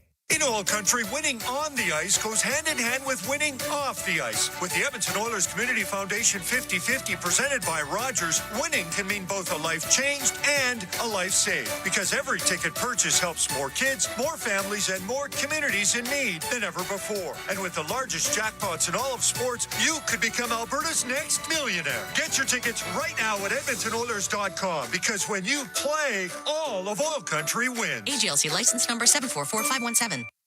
Looking for custom flags, banners, or canopy tents? Aurora Flags and Banners has a dedicated team to provide you with custom solutions and quality products. Aurora Flags has proudly serviced Canadian businesses and organizations for more than 30 years. Get a quote today at auroraflags.com. All games, all seasons. You're listening to the Oilers Radio Network. Well, with Remembrance Day tomorrow, we got a 100-year-old war veteran who was there for D-Day in the building. Just fantastic. Oilers trying to rally. 4-3. Columbus the score. Off the draw. McDavid already with two spectacular third-period goals. Hits the trailer. Ekholm shot save. Reeves. And the rebound coming up with it. Adam Fantilli for Columbus, who scored the fourth goal. And right now, that would be the winner. Marchenko put it behind the net. Voronkov turned it over. Voronkov collided with Roslovic. Ekholm gave it back to Roslovic up through center. 4 minutes to play. Roslovic out wide. A shot that was heading wide. And Greaves will lay that one to rest with 3:56 to play in the third. Jack Michaels, Bob Stauffer with you live from Rogers Place in our Legacy Heating and Cooling broadcast booth. Home of no interest, no payments for 1 year. Well, Greaves fought that one off, but David drove the zone and hit the trailer. That was Ekholm, who's got a good shot, and Greaves got enough of a glove on it. One of the problems the Oilers have, no Nugent Hopkins, no Hyman, decreases the probability that you can sustain shift after shift. So now, off the draw, you've got Henrique out there with Frederick. The Oilers briefly held it in, then chipped softly out by Monahan, and Jenner rolled one toward the net. Skinner will leave it for Jake Walman. Still more than 3.5 minutes remaining. Edmonton has trailed since early in the second period. Sent in deep. Played off the boards by Greaves. Jenner did not get it out. He'll get a second opportunity. The puck maintained, though, by Frederick before finally being lifted off the glove of Kulak and back to the Edmonton line. Frederick will snap it around the boards. Podkolzin collects deep in the left corner. Shadowed by Provorov. Podkolzin getting worked over behind the net. Frederick. Pressure from Monahan. Put it back behind. Zach Werenski able to escape. And he'll angle one off the glass and safely back through the middle. Over skating and now snaring the puck is Matejchuk. He's had a rough night, but he's been matched with Connor McDavid, and it has not worked out. No surprise. Columbus is offside, which brings us to one more timeout. When we come back, the frenetic finish as Edmonton mounts one final push in an effort to tie this hockey game. It's Columbus 4, the Edmonton Oilers 3, and this is Ford Dealers NHL Hockey live from Rogers Place, the Oilers Radio Network. Get ready for a feast like no other. 40-ounce steak night is back this November at the Canadian Brewhouse. Sink your teeth into a hand-cut 40-ounce ribeye with all the fixins for just $49.99. Tickets available now in store or at thecanadianbrewhouse.com. Blue-collar work deserves big dollar perks. Get a heavy wallet with Heavy Metal Equipment and Rentals. Heavy Metal Equipment and Rentals is always growing. Right now, they're hiring heavy equipment technicians, EM servicemen, and maintenance supervisors. Apply if you're from here or across the country. Even if you're from the Rock, they want to talk.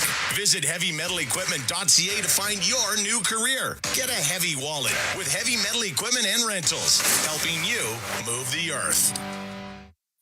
Now, more than ever, it's time to shop Canadian. Support your local businesses that create jobs and invest in our communities. Brought to you by Proudly Canadian 880 Chad. Get ready for a feast like no other. 40-ounce steak night is back this November at the Canadian Brewhouse. Sink your teeth into a hand-cut 40-ounce ribeye with all the fixins for just $49.99. Tickets available now in store or at thecanadianbrewhouse.com. Listen on air, online, and on the Radio Player Canada app. This is the Oilers Radio Network. Connor McDavid has not scored a hat trick in 3 years. He's got 2 in the third to bring the Oilers within 4-3. Columbus trying to hang on and end a 3-game losing streak. Edmonton trying to end a 3-game slide of its own. Right now they've got McDavid, Draisaitl, and Roslovic out there. They're going to play with Walman and Bouchard. 2 of the final 3 shifts in this game, I'm sure, Jack. And if there's a stoppage or a timeout, they might play the remaining 2:53 that's on the clock if they need to. Bouchard up the right-hand side, a bouncing pack, sent back the other way by Werenski. Now Olivier tries to plow his way forward. He's cut off by Bouchard. McDavid will dial it up against Provorov. He hits the line offside. And it's whistled down with 2:34 to play in the third. Remember, the home team has won 8 of the last 9 between these two hockey clubs. Oilers haven't won in Columbus since the fall of 2019, 4 straight losses. Columbus has an overtime win a couple years ago. Kent Johnson scored an OT, but otherwise, likewise, the Jackets have lost, and usually the games are not this close. There's often blowouts between these two. Here's McDavid off the draw. Quick shot off the rush and a save made. Stuart Skinner to the bench. Extra attacker on. The Oilers are going for it right here, right now. 6 on 5. We got a high stick. Wow. And that will be a Columbus power play, an attacking zone draw. And now Edmonton must regroup here. So Roslovic to the box. Temporarily 5 on 4. The Oilers will have to go to the extra man to get 5 on 5.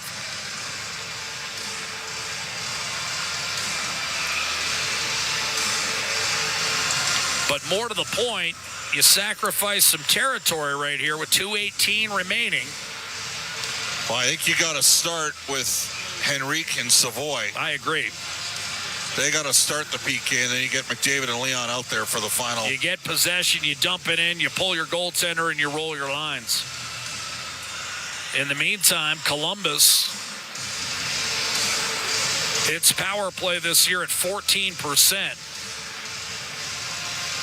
Monahan against Henrique, who won the draw. Kulak looking to escape up the left-hand side. Jackets do well to hold the zone. It's Monahan curling it to Marchenko. Matejchuk on the ice, the second-year man. Centering pass for Voronkov, and he couldn't stuff it home. Werenski, and there's a little bit of a keep away at play here, Bob. Yep. Matejchuk steps up. He'll shoot. Blocked. Rebound. Marchenko went off the side of the net. Voronkov to Monahan. Matejchuk.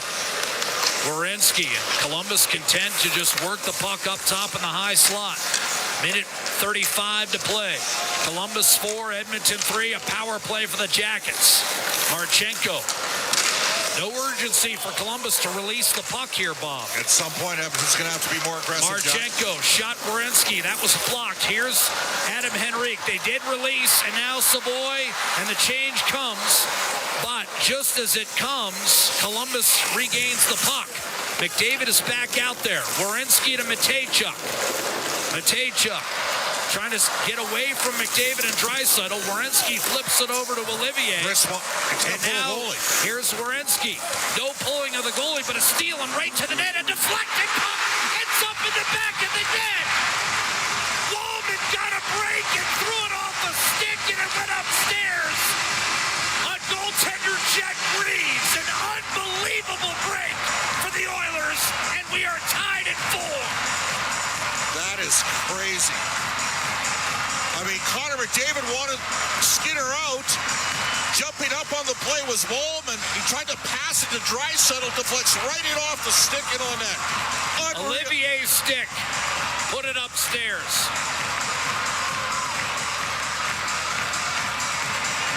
Walman with his second of the night, third of the year. And who knows, in this kind of season, maybe that's the kind of a break that gets you headed in the right direction. Now, Columbus is still on a power play for the next 39 seconds. You got to navigate this. You got to get a point out of this game no matter what. They've got Draisaitl, McDavid, Bouchard, and Ekholm out there to finish. Still a Napa Auto Parts penalty kill. We are tied at 4. Walman unassisted at 19:02. Monahan wins the faceoff.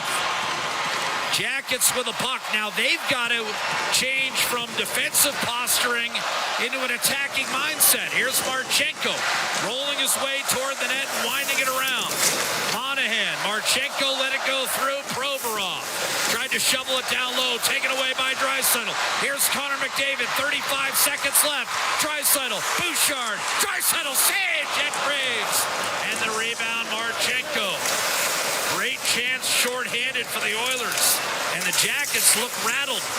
Werenski didn't handle an outlet pass cleanly. The power play is over. We're back to 5-on-5. Here comes Boone Jenner onto the ice for Columbus. Tried a wrist shot. It floated wide. 10 seconds. Bouchard to clear up the right wing boards. Roslovic onto Podkolzin. And we will head for overtime. A dramatic game-tying goal by Jake Walman. One that went off the stick of Olivier and underneath the bar. We are tied at 4, and we'll play 3-on-3 when we come back. Live from Rogers Place, this is Ford Dealers NHL Hockey, the Oilers Radio Network. As the official medical imaging provider to the Edmonton Oilers, MIC ensures precision in every shot. And if you need medical imaging attention, you can count on MIC to get you back in the game. Whether it's a classic wrist shot, that is, X-ray, soft tissue scan, or advanced imaging, MIC provides timely and expert diagnosis. So go where the pros go and book an appointment at any of their 15 convenient Edmonton and area locations. Learn more at mic.ca. All games, all season. You're listening to the Oilers Radio Network. So we've got overtime. The Edmonton Oilers, surprisingly enough, just 2-2 in 3-on-3 overtime and 0-2 in the shootout. Columbus, on the other hand, has won a game in overtime 3-on-3 and also won a shootout. McDavid, Draisaitl, and Bouchard, presumably for Edmonton, or, and I'm not saying there was a lot of skill involved in the equalizer. You ride the hot hand of Jake Walman. You don't have Nugent Hopkins. You don't have Nugent Hopkins. Well, you're not gonna start with Nugent Hopkins in overtime anyway. I thought you were talking about the shootout. Oh well, we got 5 minutes to play. I'm still very used to the fact that the Oilers games, one way or another, usually end in the overtime session. Again, it was Jake Walman banking one in off the stick of Matthew Olivier to get this game tied in the final minute with the Oilers shorthanded. So the Oilers are the better face-off team, and you know what possession is. Well, Draisaitl is deadly in OT. Shots were 22-18 through regulation. Draisaitl wins the face-off again. So reliable. Monahan, Marchenko, and Werenski for Columbus. McDavid, Draisaitl, and Bouchard for Edmonton. Moving right to left in the OT. Here's McDavid. He has 2. Walman has 2. McDavid jitterbugging down the right-hand side. Do the net with a backhander to save made by Jet Graves. Rebound, Werenski jumping up, but too far from Marchenko. That pass corralled by Werenski, but back in the corner. He's able to come away with a puck, though. And Zach Werenski will pass it back to his goaltender, Greaves, to allow Columbus a bit of a reset and chase at the same time Bouchard, McDavid, and Draisaitl off the ice. Here's Werenski to the net. Coyle a shot and a save made by Stu Skinner. And now wide open ice and a breakaway. Roslovic to win it. Backhanded it. Score! Jack Roslovic against his former team. And Edmonton comes all the way back. 5-4 in overtime. Well, that is after a 9-1 loss on Saturday and down 4-2 here in the third. You get a game-tying goal while you're shorthanded. And then the former Blue Jacket, Roslovic, who looked cool as a cucumber going in, Jack. I mean, that's a guy who's had multiple 20-goal seasons in the NHL.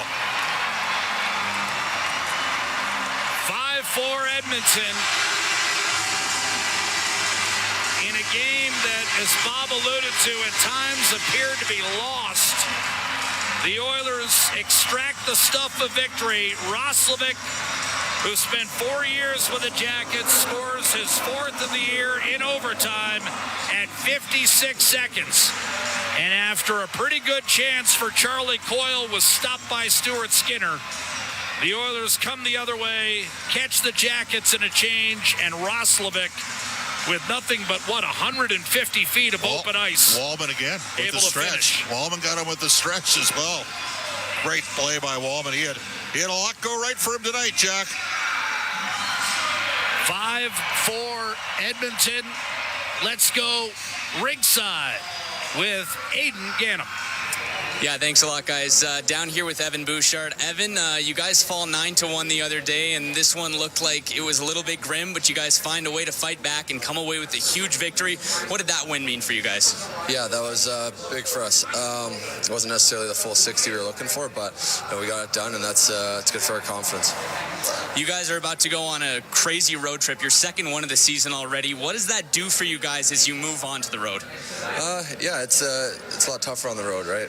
You don't get the line matches, but we're a good road team. We're excited for the challenge. We're going to enjoy this one tonight, though. Thanks, Evan. Thank you. Guys. Well, they should enjoy it. They had a couple of days to sit on that 9-1 disaster, again, matching the worst loss on home ice in team history. And again, Roslovic gets the game winner. It's a great story against his former team. A lot of his ex-teammates, no doubt, will rue the fact that Jack Roslovic was the man that broke free. But for me, the guy who injected energy into this building and gave Edmonton any shot at all was Connor McDavid. I mean, 2 brilliant individual virtuoso-type goals.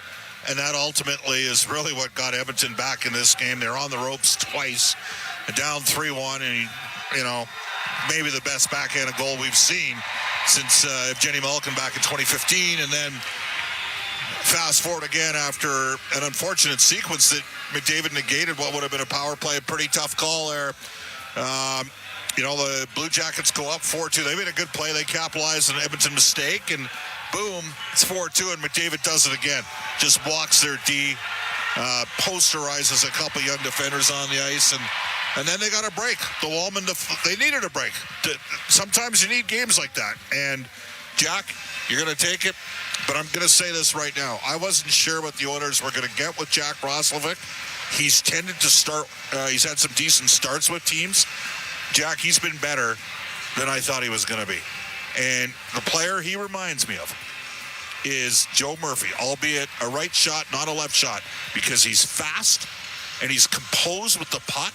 He's got stronger balance than you'd think because he's not the thickest guy, you know what I mean? Bob, you got to bring it to the modern audience. And with that, I would say you're also describing Ales Hemsky a little bit. To me, he reminds me a lot of Ales Hemsky. Yeah, I mean, yeah, right. I mean, Hemsky, okay, sure, that's fair. There's more people who remember Ales Hemsky. I think my Joe Murphy connection, both out of the NCAA, both. Yes. Well, you know what, Hemmer was a first-round pick as well. But you know what I'm saying? Like, and the thing about Murphy is he was a secondary scorer when the Oilers were an elite team. And that's what they need Roslovic to be, a secondary scorer. I was upset, as you know, the Vancouver overtime game. I was angry that he was not on the ice in overtime with the second set of forwards because I thought he was the best player in that game. Well, he was feeling it that night, right? No question. And anyhow, the bottom line here is Connor McDavid and company helped dig the Oilers out. Walman had a big night. 2 goals and an assist on the winner, although, again, Jack Roslovic basically had 150 feet to himself. And give Roslovic credit. I mean, you know, it's funny. A colleague of ours, Louis DeBrus, talks about Roslovic speaks the same language. He's not on the same level as a McDavid or Draisaitl, but he speaks the same language. He can play with those guys. Yeah, that's what I mean. That's what and the skill set, again, isn't there game in, game out, but it's there. He's got elite skill, and like you said, he was poised as could be on that finish. So, you know, the Oilers won this game tonight, Jack, without their third and fourth best forwards. And people say, oh, Bob, you know what, like, Columbus didn't have some good players going to. And my response to that would be the third and fourth best forwards on this team have had a 50-goal season in the NHL and a 100-point season in the NHL. Like, Nugent's probably a 60-point guy. It's a pretty good, you know, two-way player that touches every aspect of the game. I think what we saw tonight is if the Oilers wanted to load up McDavid, when Nugent, Hopkins, and Hyman are both healthy, they can play in a line together. And I'm going to tell you who I think should play with them. And you're going to agree with me. Savoy should be playing with him because he goes and gets pucks and makes plays. He had the unluckiest night tonight to finish with the plus-minus that he did. He couldn't catch a break. But Edmonton, you know what? If you're in that Blue Jackets room, you're going to think you stole one. And if you're in that Oilers room, you're going to say... No, if you're in that Blue Jackets room, you're going to think we gave one away. We gave one away. And if you're... The Oilers, they didn't steal it. They went out and grabbed it. I guess that is kind of theft, isn't it? In any event, Edmonton rallies 4-2 down with 7 minutes to go. McDavid gets them within one, and then Jake Walman pinched hard down the left-hand side, and when he tried to send it across, Matthew Olivier was there. But unfortunately for him, he deflected it upstairs on his own goaltender, Jet Greaves, who did not have a great night, it must be stated, as the Oilers got to him for 5 goals on 24 shots. Stuart Skinner, a hard-earned victory. He's now 5-4-3 on the year. He stopped 15 of 19. McDavid scoring twice, Walman with 2 goals and an assist, and Jack Roslovic, the winner, 56 seconds into overtime. It's Edmonton 5 and Columbus 4. Next up for the Oilers, who are now 7-6-4, they'll head on a plane to Philadelphia tomorrow. A 4-hour flight awaits, and then a matchup with the Flyers, now coached by Rick Tocchet. What have you seen from Philadelphia? A lot of parity in the Eastern Conference, it seems like. They're hanging in there. That's what I'm seeing. That's a tough... I think it's got to be stated that's the better conference right now. I think we know that. And, you know, Philadelphia's got... Obviously, we're going to be interested to see Michkov. Goaltending's been a question mark with the Flyers. Well, they don't want to say, Jack. Forever. Edmonton has not played well. And just like with Columbus, like they've played well historically in Pittsburgh, but they've not played well in Philadelphia. They've not played well in Columbus and Buffalo. Those are 3 of the places. And if they're going to continue this, they're going to have to find ways to win there. Well, it's a brutal road trip. I mean, it's 7 games, 12 days. No one loves the gamut of Carolina, Florida, and Tampa, although they'll be played in separate order. There's a break up there with Buffalo and Washington in between. Could be the last time you see Alex Ovechkin, at least in the U.S. Capitol. But for the Oilers, it all begins with a home win tonight to get a split on the homestand. They do. And, of course, the extra point matters not interconference. So you give Columbus the point. The Jackets are winless on this 5-game trip. They'll be in Seattle tomorrow night and then get a rematch with the Oilers, who will be on the second of a back-to-back when the 2 teams meet again on Thursday. But first things first, the Oilers play the Flyers, and that game will be right here on 880 CHED Jed and the Oilers Radio Network, a Wednesday night, 5 p.m. drive time start, and Cam Moon will join Bob Stauffer for that contest. Until then, for Bob and, of course, Brendan Escott and Rob Brown, this is Jack Michaels saying good night from Rogers Place. Jack Roslovic, the winner in overtime. It's Edmonton 5, Columbus 4. Ladies and gentlemen, the pleasure was all ours. The Rogers postgame show starts right now. Exclusive live interviews, expert analysis, and game highlights. This is the Rogers postgame show. Once again, here's Bob Stauffer on the Oilers Radio Network. Coyle a shot to save made by Stu Skinner. And now wide open ice. And a breakaway. Roslovic to win it. Backhanded it. Score! Jack Roslovic against his former team.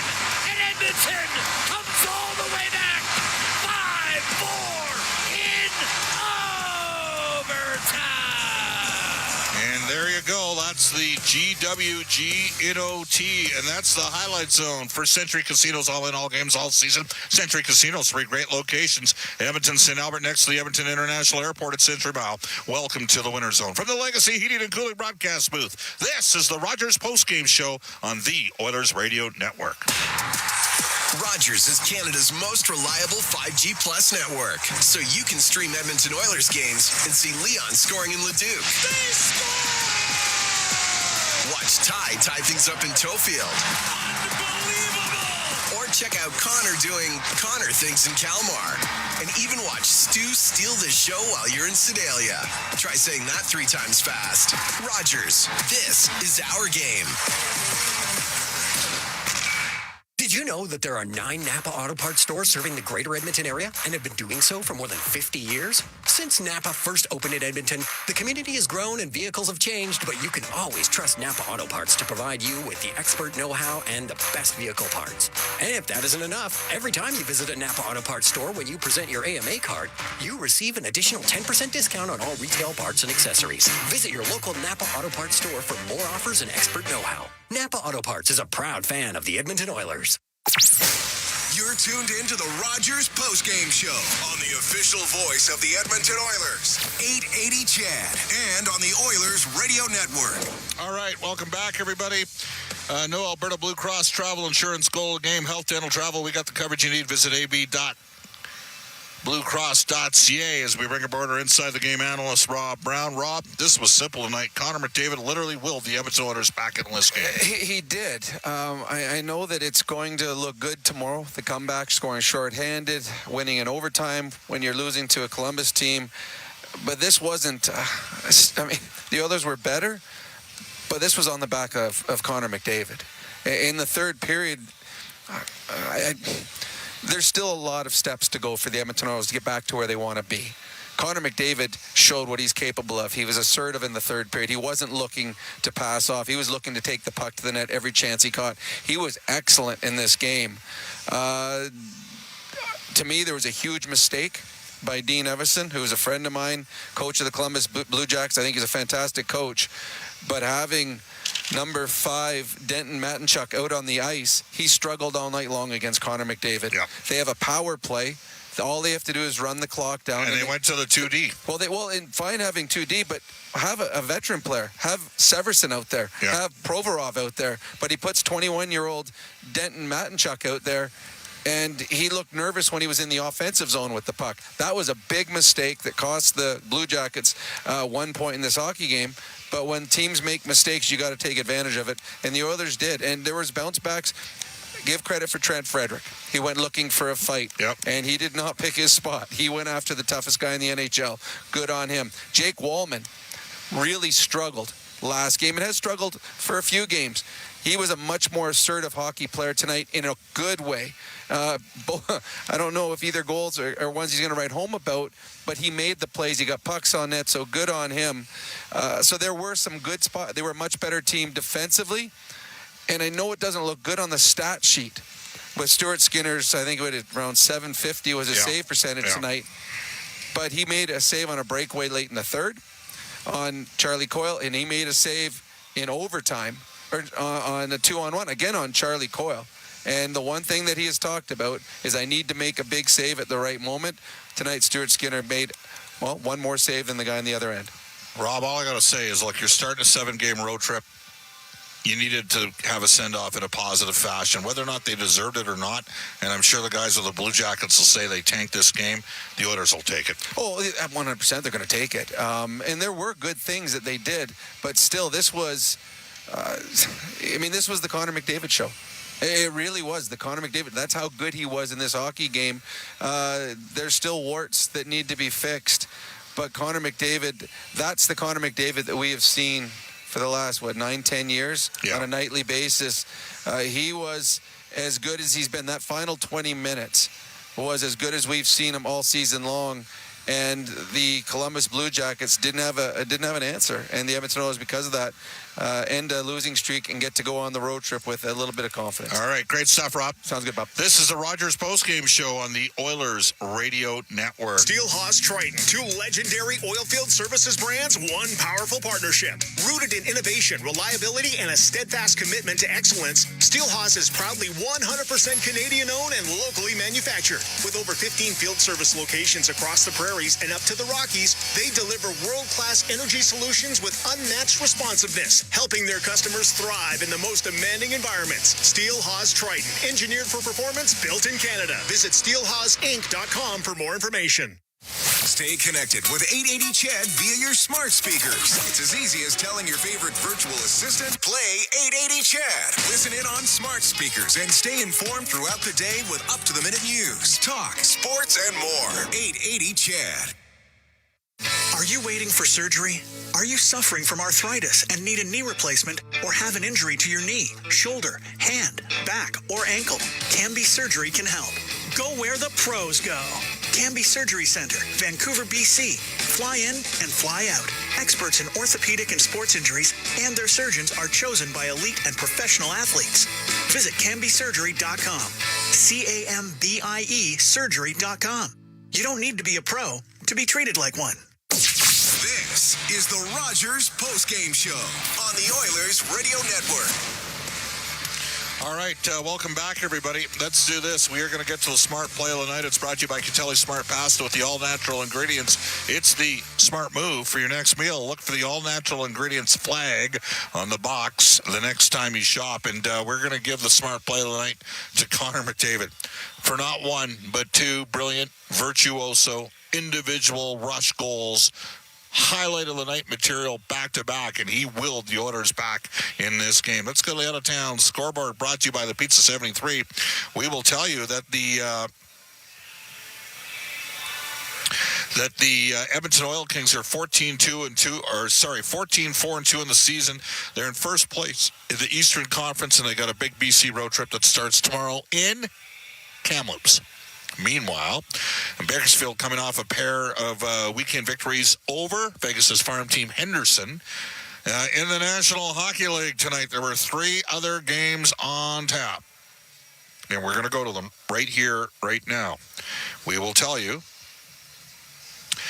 Florida Panthers lead Vegas 2-0. That's late in the second period. The Islanders a 3-2 overtime victory over New Jersey. New Jersey's first home loss of the season. The Rangers double up the Nashville Predators 6-3. They'd been shut out 5 times at home, but Nashville was the tonic they needed. It might have had something to do with Vincent Trocheck coming back in the lineup for the Rangers as well. He had 3 assists in this game here. Connor McDavid, 2 fantastic goals. Jake Walman with a lucky game-tying goal while the Oilers were shorthanded. Jack Roslovic, a GWG and OT, and Edmonton knocks off Columbus 5-4. This is the Rogers postgame show on the Oilers Radio Network. As the official medical imaging provider to the Edmonton Oilers, MIC ensures precision in every shot. And if you need medical imaging attention, you can count on MIC to get you back in the game. Whether it's a classic wrist shot, that is, X-ray, soft tissue scan, or advanced imaging, MIC provides timely and expert diagnosis. So go where the pros go and book an appointment at any of their 15 convenient Edmonton and area locations. Learn more at mic.ca. Rogers is Canada's most reliable 5G Plus network, so you can stream Edmonton Oilers games and see Leon scoring in Leduc. Watch Ty tie things up in Tofield. Or Check out Connor doing Connor Things in Kalmar. And even watch Stu steal the show while you're in Sedalia. Try saying that 3 times fast. Rogers, this is our game. All right, the School of Molson Cup 3 Stars brought to you by Molson, the official beer of the Edmonton Oilers. So whether it's Canadian Ultra Export or Excel, there's a Molson with your name on it. You must be of legal drinking age. Third star tonight, Jack Roslovic. He had the GWG and OT, had an assist, went +3. The second star tonight with 2 goals and an assist was Jake Walman. And the first star, no question about it tonight. He got Edmonton back in this game with a pair of brilliant goals. Connor McDavid. The Rogers postgame show is hard following each of our NHL broadcasts. Oilers return to action coming up on Wednesday night when they're in Philadelphia looking for freedom. Cam Moon will have the call of that game for Jack Michaels and Rob Brown and Cam and Brendan S. Scott and Aiden Gannam. Our studio producers this year, Kellen Kennedy and Eamon Hashim. Longtime engineer Troy Bowler, Bob Stauffer signing off from Rogers Place. Oilers rally from 4-2 to round, and they beat the Blue Jackets 5-4 in OT. So long, everybody.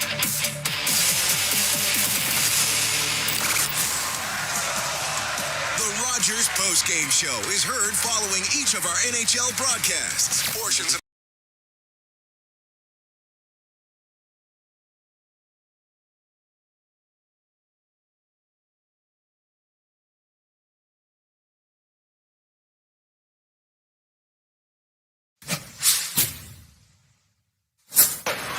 free far side for Fantilli. The center point, Severson, now Provorov with a shot. They score! Ivan Provorov! Action there.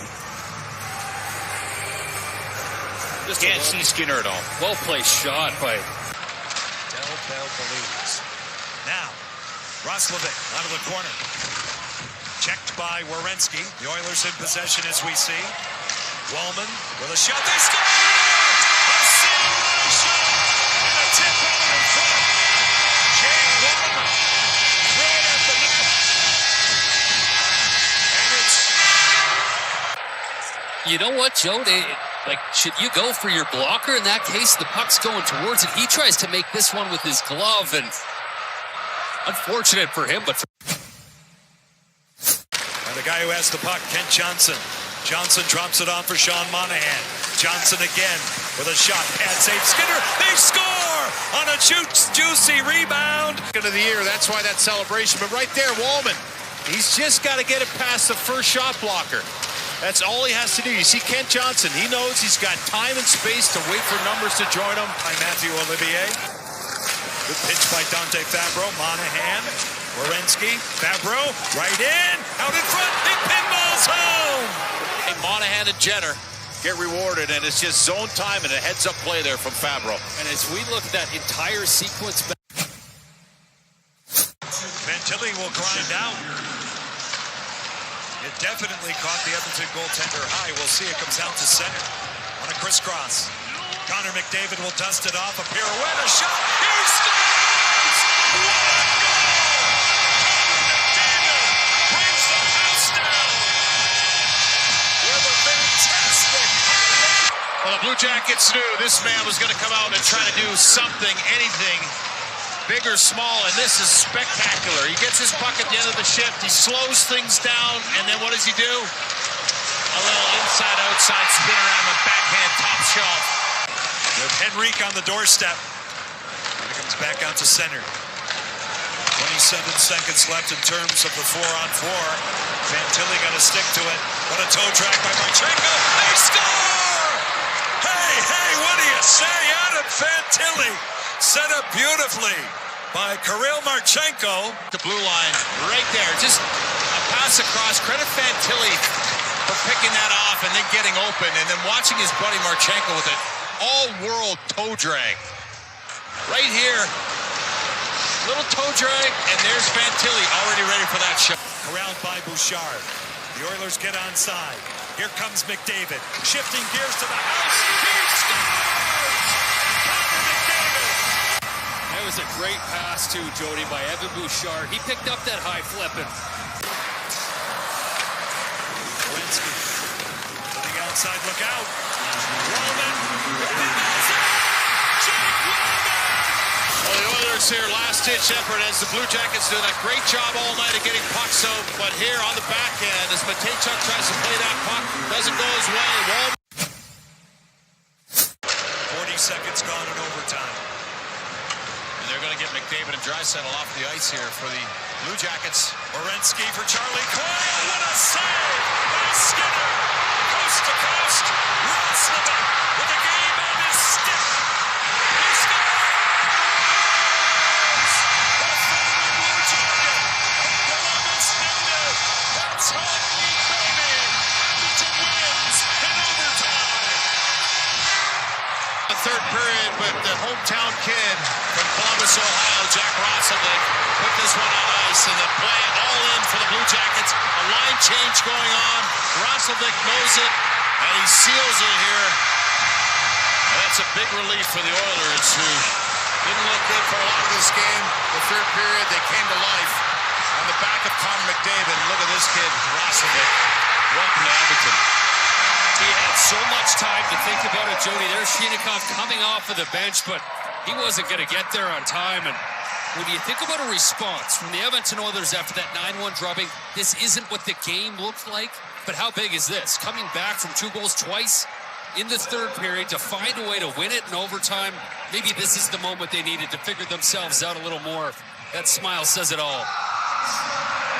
And for the Blue Jackets, they played a heck of a game here, and Zach Werenski was in the middle of a lot of their plays, all of their plays.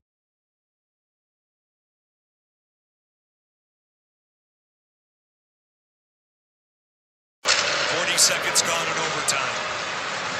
And they're going to get McDavid and Draisaitl off the ice here for the Blue Jackets. Werenski for Charlie Coyle. What a save by Skinner. Coast to coast. Roslovic with the game on his stick. He scores!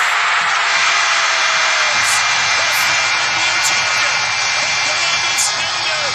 That's hockey, baby. Edmonton wins in overtime. Relief for the Oilers, who didn't look good for a lot of this game. The third period, they came to life on the back of Connor McDavid. Look at this kid, Roslovic. Welcome to Edmonton.